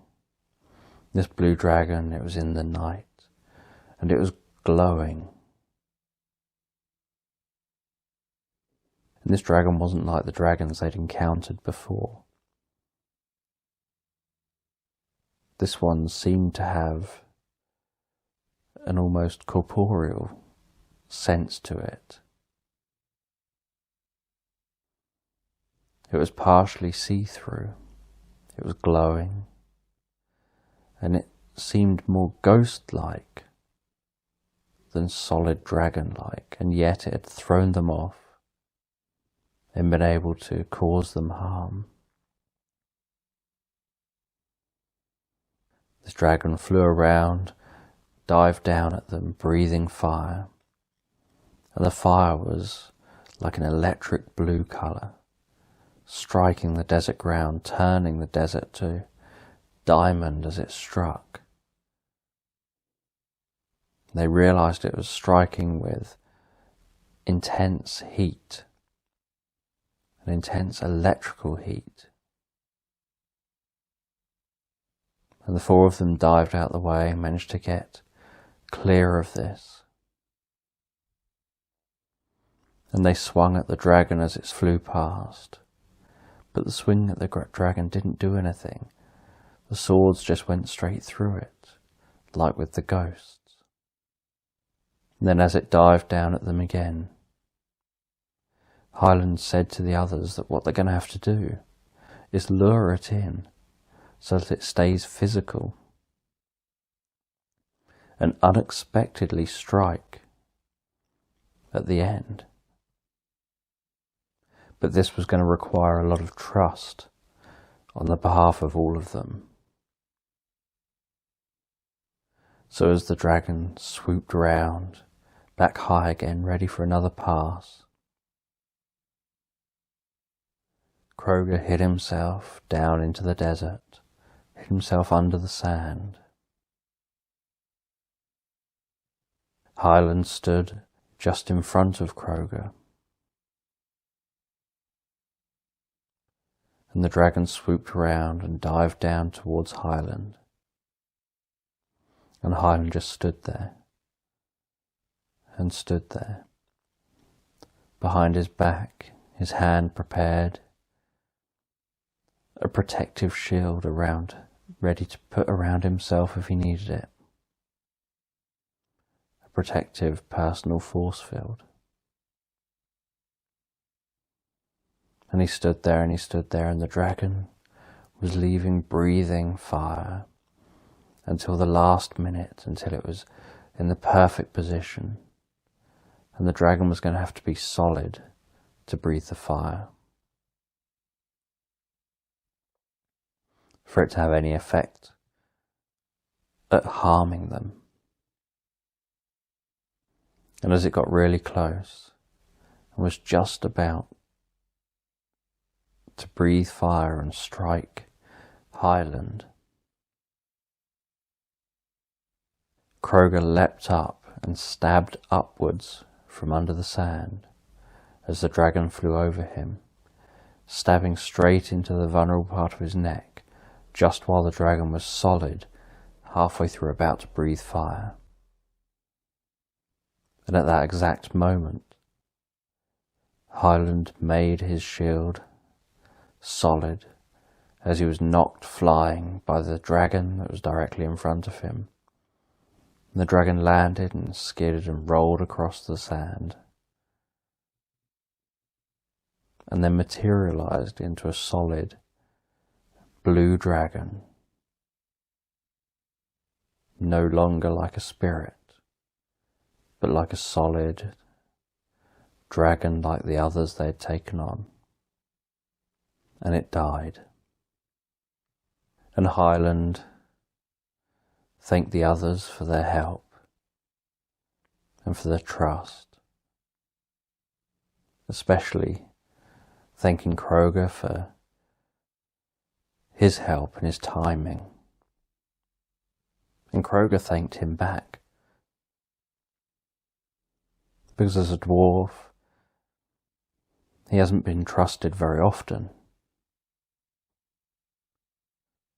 So to be trusted like this, with your own life, is a huge thing for the dwarf. And having dealt with the dragon, they continued their journey to get out of the desert into the next realm, into the realm of night. And although it was night time now, it's night time for good in the realm of night. And so they headed to the edge of the desert, walking for another few days, before reaching the realm of night to take on the purple dragon. Dragon's Fire Part 5. So as you listen to me, you can close your eyes and you can begin to relax and begin to drift comfortably asleep. And as you drift comfortably asleep, so I'll be talking in the background. And while I'm talking in the background, you can just imagine this story as I tell it. So as Highland and the group pass through the desert, following defeating the blue dragon, they enter in the realm of night. Now the realm of night is in permanent darkness. Light never shines here. Sometimes it takes on a very slight twilight kind of lighting when the sun's attempting to be at its peak height in the sky. But almost no light at all reaches the ground. It's almost in permanent darkness. And it never used to be this way. It used to be a lush land of meadows, villages, but now there's just permanent night due to the giant black cloud that hangs overhead. And every now and then the black cloud will rain down black ash all over everyone. And it all comes from a nearby volcano. And Highland and his fellow travellers are looking for the purple dragon. And to defeat the purple dragon, they need to develop their magic skills. And Highland needs to develop his magic skills and improve them. And he's already had a chance to use them with other dragons. He's had a chance to use them in other situations on his journey. But he needs to develop his magic skills even further to be able to defeat the purple dragon. and the realm of night is one of the most dangerous parts of the land. There are vampires roaming around the land, and there's no escape of daytime because it's permanently dark. And after night set in, something happened that led to many of the villagers who survived the vampires being turned into zombies. So they have to tackle the zombies and the vampires and somehow make it safely to the purple dragon to take on the dragon. And as they walk through this permanent night time, they can hear and feel the crunching of the ash on the ground beneath their feet. And they can see the outlines of the buildings, all the deserted buildings of the towns and villages they pass through, and notice belongings just strewn everywhere on the ground, all deserted, all signs that life was once here but is no more. And the zombies largely leave people alone unless they become aware of you.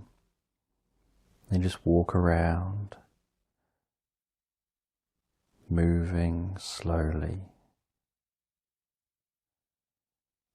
conserving their energy. But if they become aware of you, they attack like ants in a forest. They'll signal to each other with grunts and whistles and sounds, and charge you en masse, making it very difficult to protect yourself from them.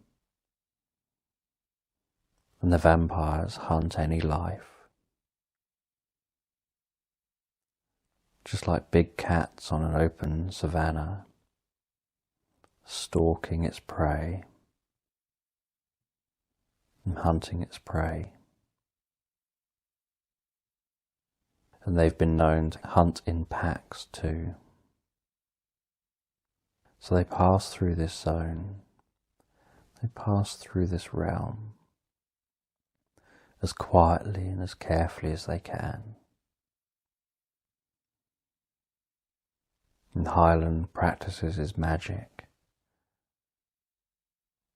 carefully thinking of different spells, testing different spells.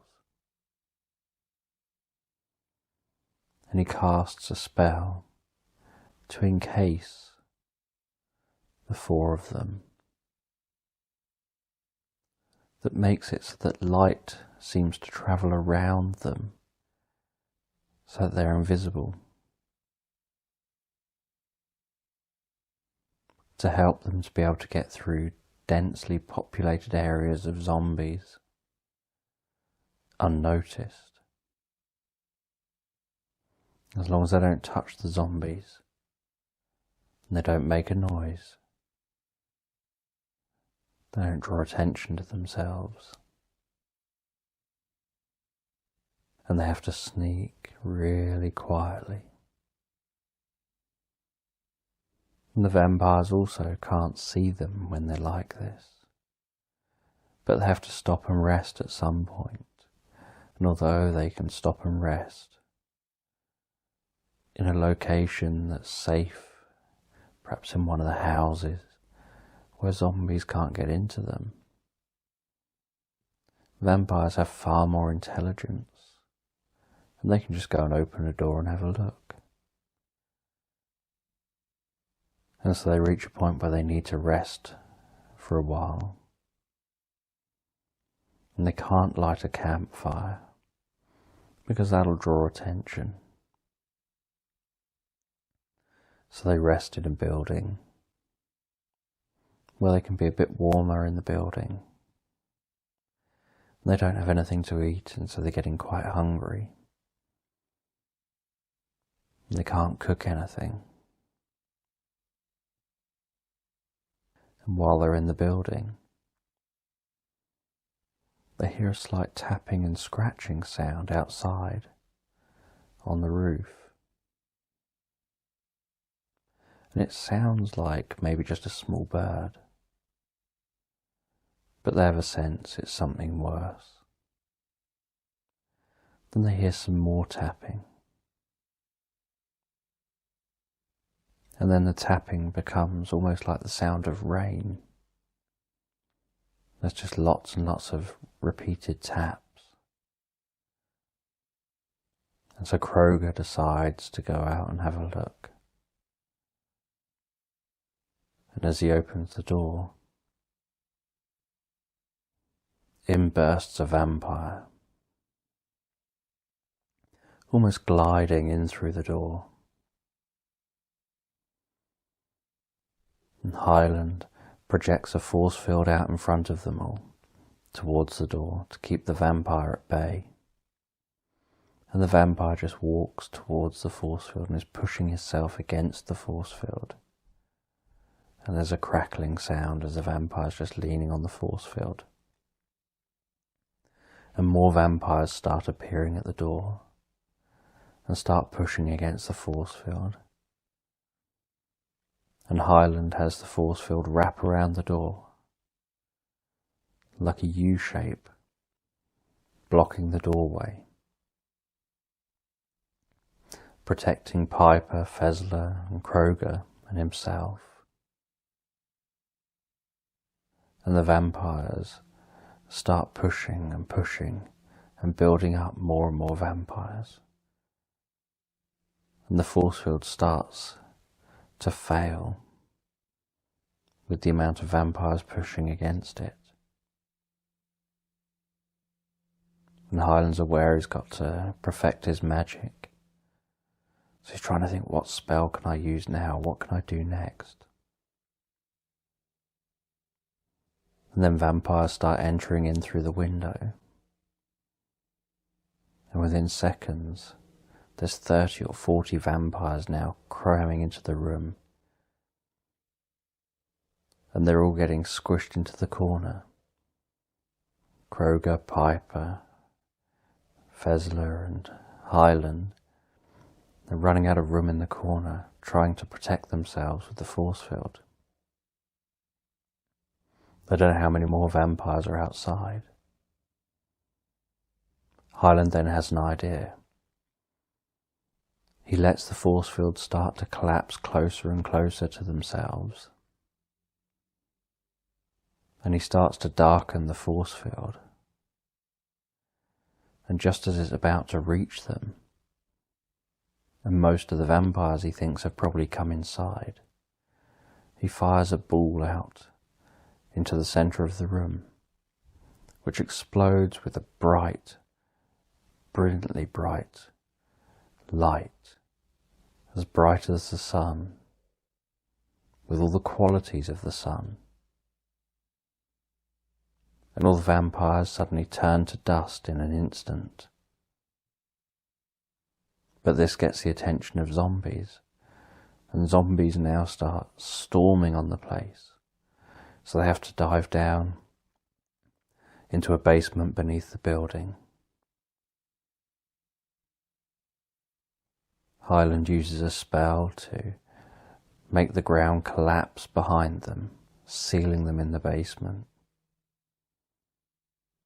And Kroger starts hacking his way through the rock. He's used to having to do this. Hacking his way through the rock to get away from that area. Hacking a path through. And every now and then, the zombies manage to get up behind them. Just pushing through the rock, through the rubble. And occasionally a zombie will appear out of the rubble and Fezler keeps them at bay with his arrows, firing, shooting 1, 2, 3, 4, 5, 6, 7, 8, 9, just shooting the zombies as they appear. And together they manage to get enough of a lead ahead of the zombies that they can then collapse the rest of the tunnel and start rising up to the surface. As they collapse the rest of the tunnel, rise up to the surface carefully and quietly, breaking through the surface. They don't want to draw further attention to themselves. And Highland makes sure everyone gets out safely before using a magic spell to turn the collapsed rubble into concrete, making it so that it can't be broken through easily. It can't just be moved like loose rubble. They continue their journey hunting for that purple dragon. They see glistening on the ground with each in and out breath, this purple dragon just resting there in the distance on the black ground. As they go over to the purple dragon, and as the purple dragon becomes aware of them, it rises its head up, and as it does so, its body glows purple, and it fires out purple pulses of energy from its mouth before taking off into the air, hovering there, bending its neck forward and bursting out purple pulses in the direction of the four of them. They'll jump out the way. Highland then uses magic to create an artificial dragon up in the sky opposite the purple dragon. This distracts the dragon momentarily, giving Fezler an opportunity to fire a few arrows at the dragon. He doesn't fire them to hit the dragon, he fires them to miss and go around the dragon,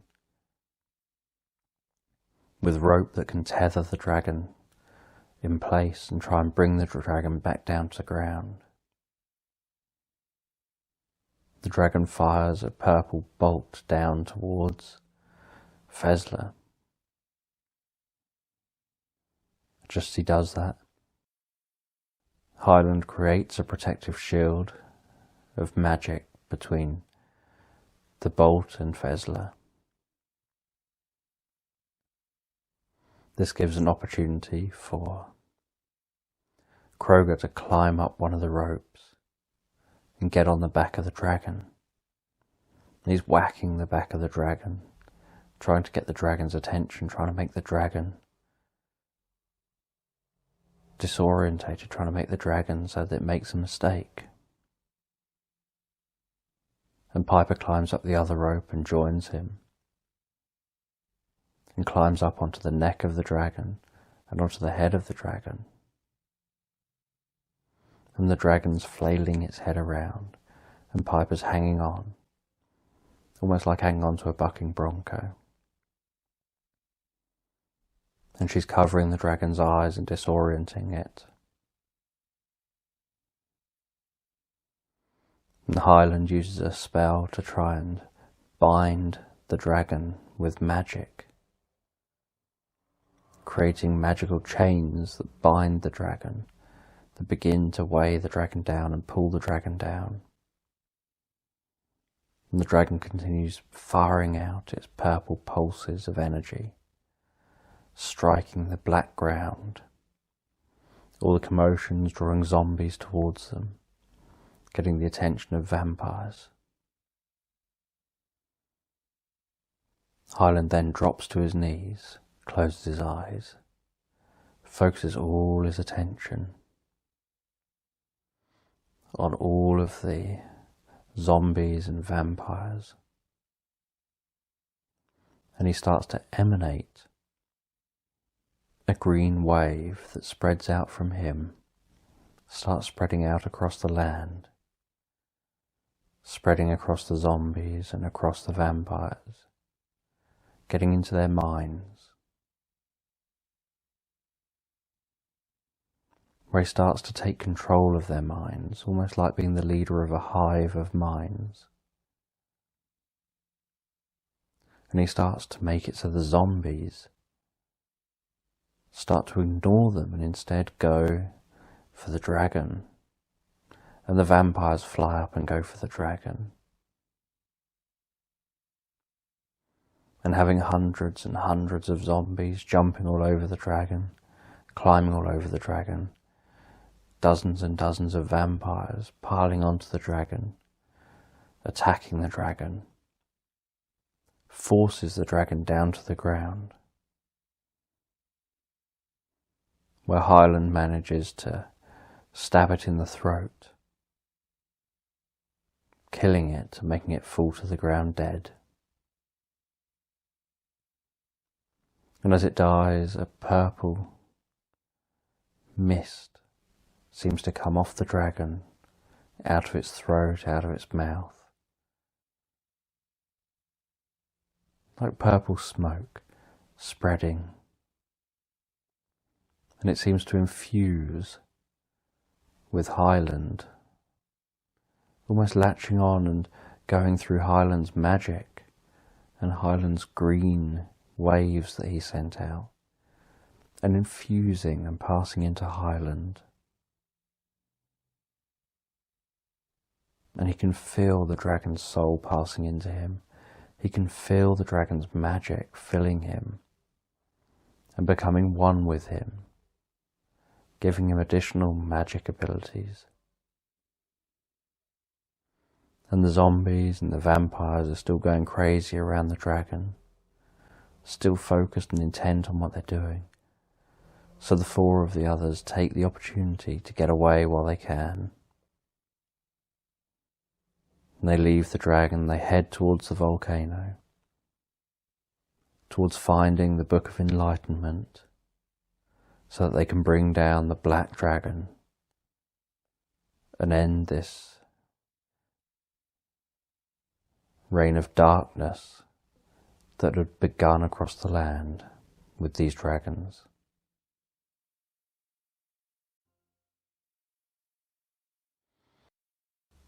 Dragon's Fire, Part 6.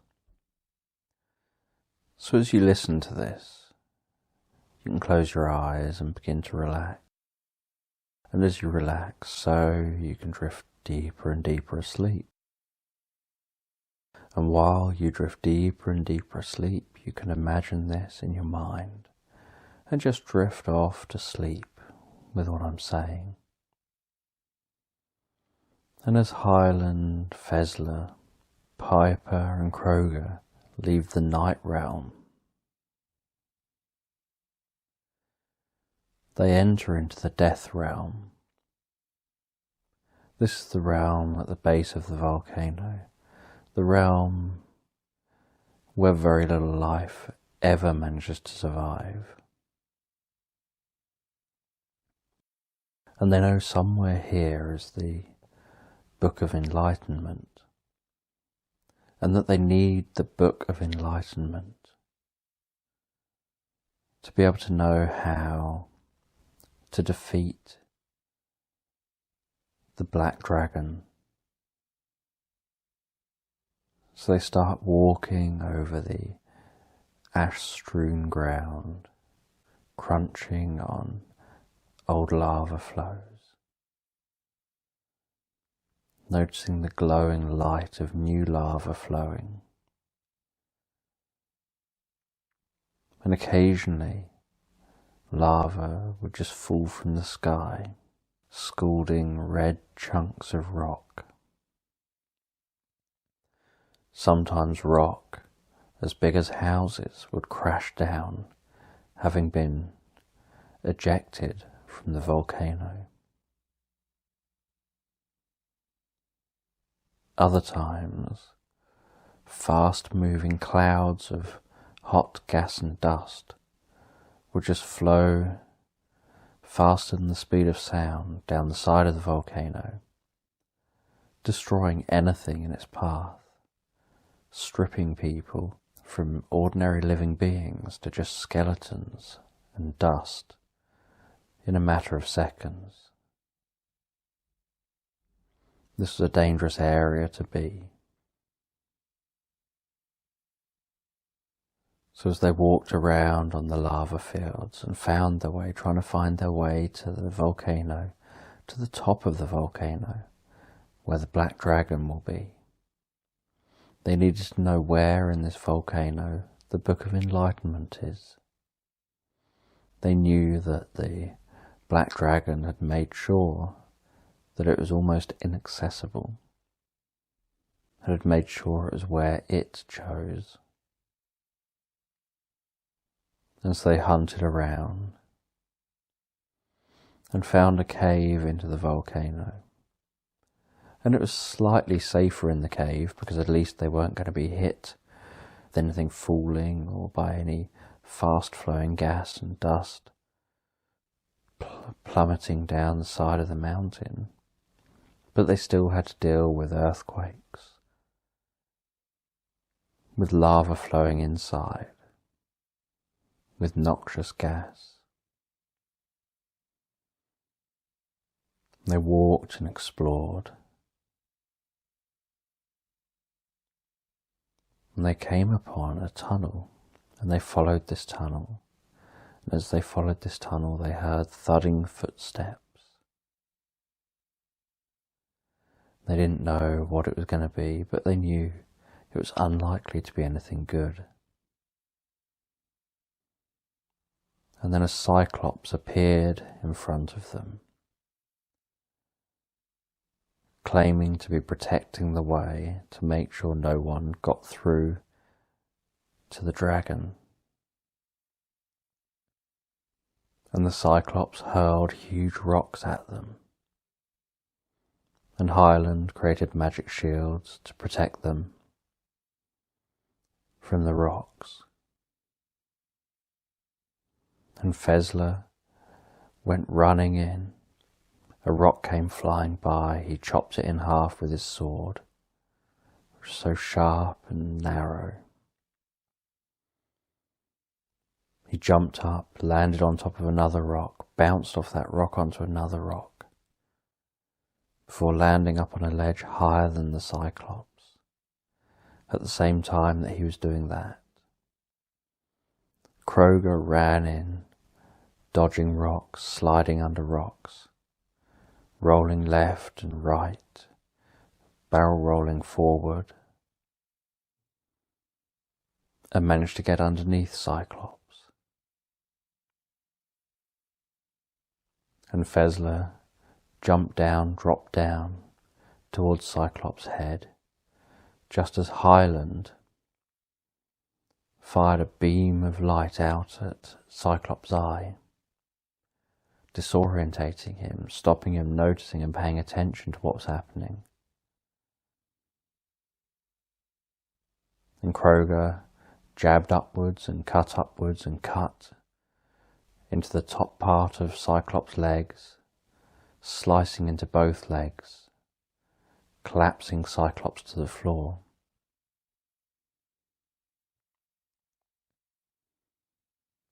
As Fezler landed on Cyclops' head, stabbing his sword straight down through the head, and Cyclops fell to the floor motionless.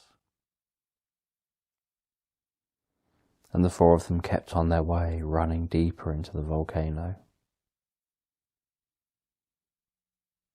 They could feel the increasing rumbling and the excruciating temperature which was rising the deeper they went. And through another chamber, they realized this was no ordinary volcano, because this chamber looked like it had been made intelligently. And they realised this volcano was something different. It was almost like a giant Egyptian pyramid, just somehow it was like a volcano as well. And Grendel burst out from nowhere, totally unexpected, and started to attack them. And Highland was using magic and firing magic at Grendel, and nothing was working. And Fezler slashed with his sword and cut and jabbed and jumped around and seemed to be making no impact at all. It was barely affecting Grendel. And Kroger, with all his strength, was ramming Grendel, attacking Grendel. And none of it was working.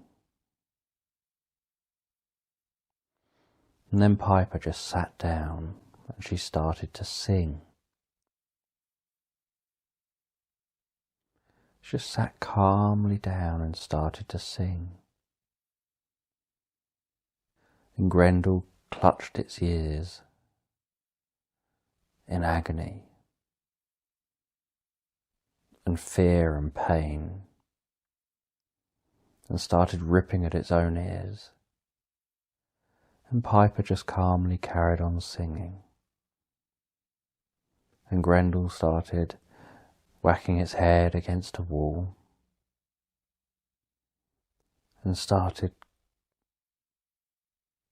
almost like it was as if its brain was starting to explode inside its head. Almost like it was trying to release pressure. And then suddenly its eyes rolled back in its head and it dropped to the ground. And Piper stopped singing. And they carried on their journey. And Kroger was surprised why the singing worked. And yet all their aggression, their strength, couldn't seem to cause any harm at all. And they reached a black wall, an incredibly smooth black wall. And Highland touched the wall and felt like there was something behind it, but they didn't know how to get through it. And they touched around the wall and felt around the wall, till they noticed one part of the wall was just ever so slightly different temperature to the rest. So Highland touched that bit of wall, projected some of his purple magic through his hands into that bit of wall, and the wall opened up. And the other side of the wall was a pedestal, and on a pedestal was a book. And on the book was written Book of Enlightenment. And this room was a vast gold chamber with just that one book in the centre. And Highland went over, took the book and opened the book. He opened the first page, and there was just a mirror on the page. He opened the second page, and there was just a mirror on the page. He opened the third page, and there was just a mirror on the page. He went through now, a bit agitated, opening every page, and every page just had a mirror on the page. He threw the book to the ground angrily. He was supposed to have been able to find the answer. He was supposed to be able to find the Book of Enlightenment that would tell him how to defeat the Black Dragon and all he found was a book that said it was the Book of Enlightenment, but there was nothing in it. He thought to himself, maybe someone had been here before, maybe someone had managed to get this far before and had planted this book or removed everything from the book so that all was left was mirrors on each page. Fezler took a look at the book,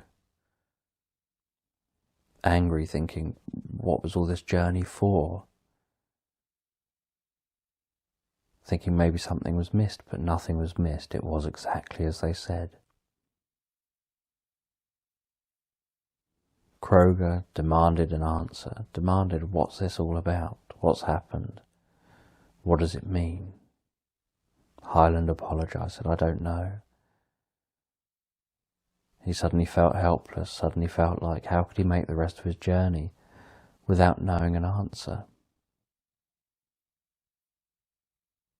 He then started flicking through the book again, turning each page, looking through from the front to the back, looking through from the back to the front, looking at the back cover, looking at the front cover, looking at the spine, trying to find some clue as to what this all means.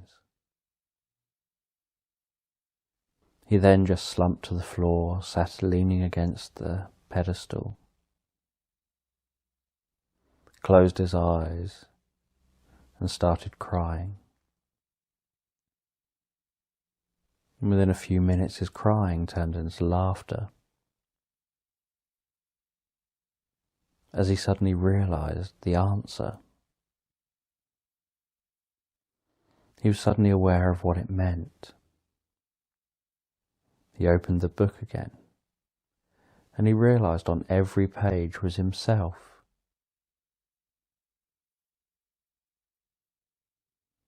And that he had to look inside himself, that his journey has given him all the skills. He just needed to know that he needed to look inside himself, that the enlightenment comes from knowing yourself, knowing your purpose, knowing your role. He took the book, they left the chamber, carried on their journey to find the black dragon. He didn't really know or understand what knowing yourself was going to do to help, but he knew that that had to be the answer. It just instinctively felt right. Down the end of a very long corridor, they found this narrow tunnel heading upwards into the volcano, with just a ladder to follow. They followed the ladder up higher and higher into the volcano, before coming out in a chamber near the top. And this chamber was full of magma. They had lava spewing up over the top out of the volcano,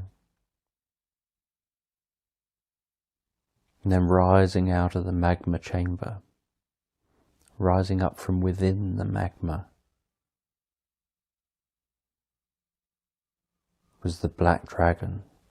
The magma started bulging, and then the dragon's body could be seen breaking the surface of the magma. Jet black dragon that looked incredibly smooth, like marble, raising up, filling the chamber. It breathed in and then breathed out intense fire towards them. They all jumped out the way and hid. And Highland knew they had to work together to bring down the black dragon. They couldn't see any sign of anywhere that they could attack on the dragon. The dragon's throat wasn't like the other dragons. It didn't appear to be glowing. It didn't appear to be vulnerable. This dragon was just jet black all over. They jumped on the dragon, hacked at the dragon, got whacked by the dragon's head, flying across the room. After a few hours of fighting the dragon unsuccessfully, they were exhausted. Piper tried singing to the dragon, which was working at irritating the dragon, and seemed to be having some kind of effect. Kroger decided to use his strength. He jumped on the dragon and tried to hang on, and tried to get at the dragon's neck and get up over to the dragon's eyes, and use his strength to try to crush into the dragon's eyes. Highland started using his magic on the dragon to try and create chains to drag the dragon down. And Fezler started trying to use his intelligence to find a smart way of taking out the dragon. He was firing arrows at overhanging rocks to try and make them fall on top of the dragon, to bring the dragon down. While they're all fighting, Highland got struck by the dragon, flew across the room, whacked his back on a wall, landing in a heap on the floor, with the Book of Enlightenment bouncing out of his bag and landing open on the ground. The dragon shied away, turned its head away from them. Highland noticed this and realised maybe there's something about the book the dragon doesn't like. He held the book, ran over in front of the dragon, opened it up and held it out in front of the dragon. The dragon turned its head from him. He realised the dragon seemed to be turning away from its own reflection. But the book was too small, so he used magic to create a mirrored wall that encircled the whole inside of the chamber. And everywhere the dragon looked, it could see itself staring back. This jet black dragon staring straight back at it. It fired its breath at the dragon in the mirror, and its breath just bounced back and hit itself.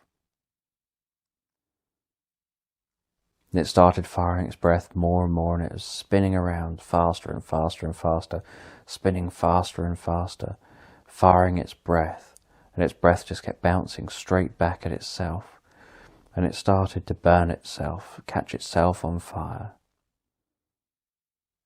And it turned out only its own breath could destroy itself, and its desire to try and remove its own image was what was bringing it down. And eventually, it heated itself up so much by constantly firing at itself. It started to go from being jet black to glowing red, then glowing orange and yellow, then glowing white, before finally exploding across the inside of the magma chamber. And as it did, and the dragon's remains floated down into the magma, so the magma began to dry up and turn to ash, and began to turn black and solidify. And the volcano went quiet, and the mountain went quiet.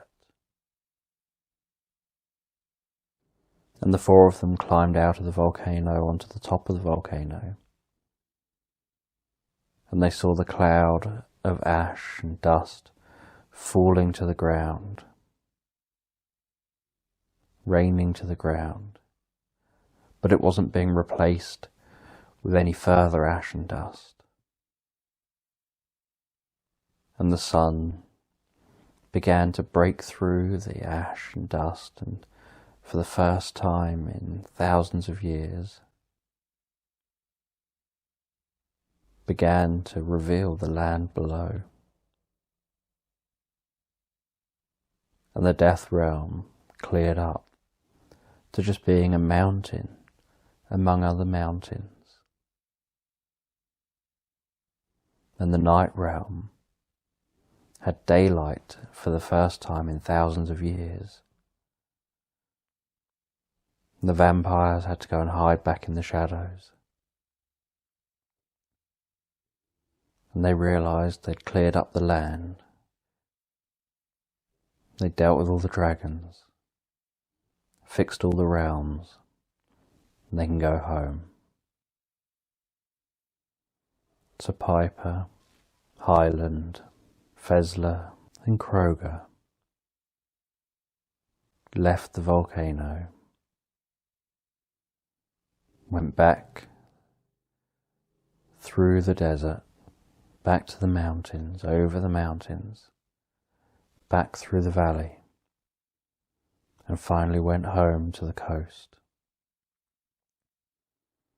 And Highland thanked Fezler for his help as he went home up on the plateau,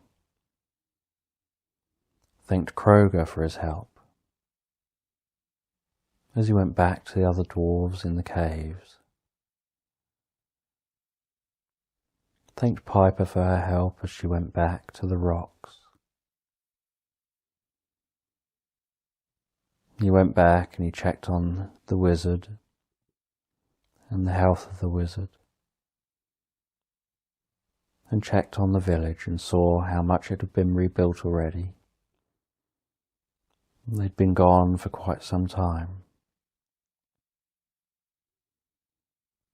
and they were pleased to see him.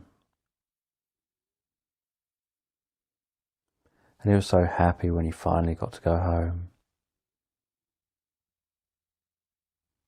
go in his shack, get back into bed, and finally, in a long time, fall asleep and have a proper night's sleep, knowing that he left on his journey as a wizard's apprentice, and he's now returned a full-blown wizard in his own right.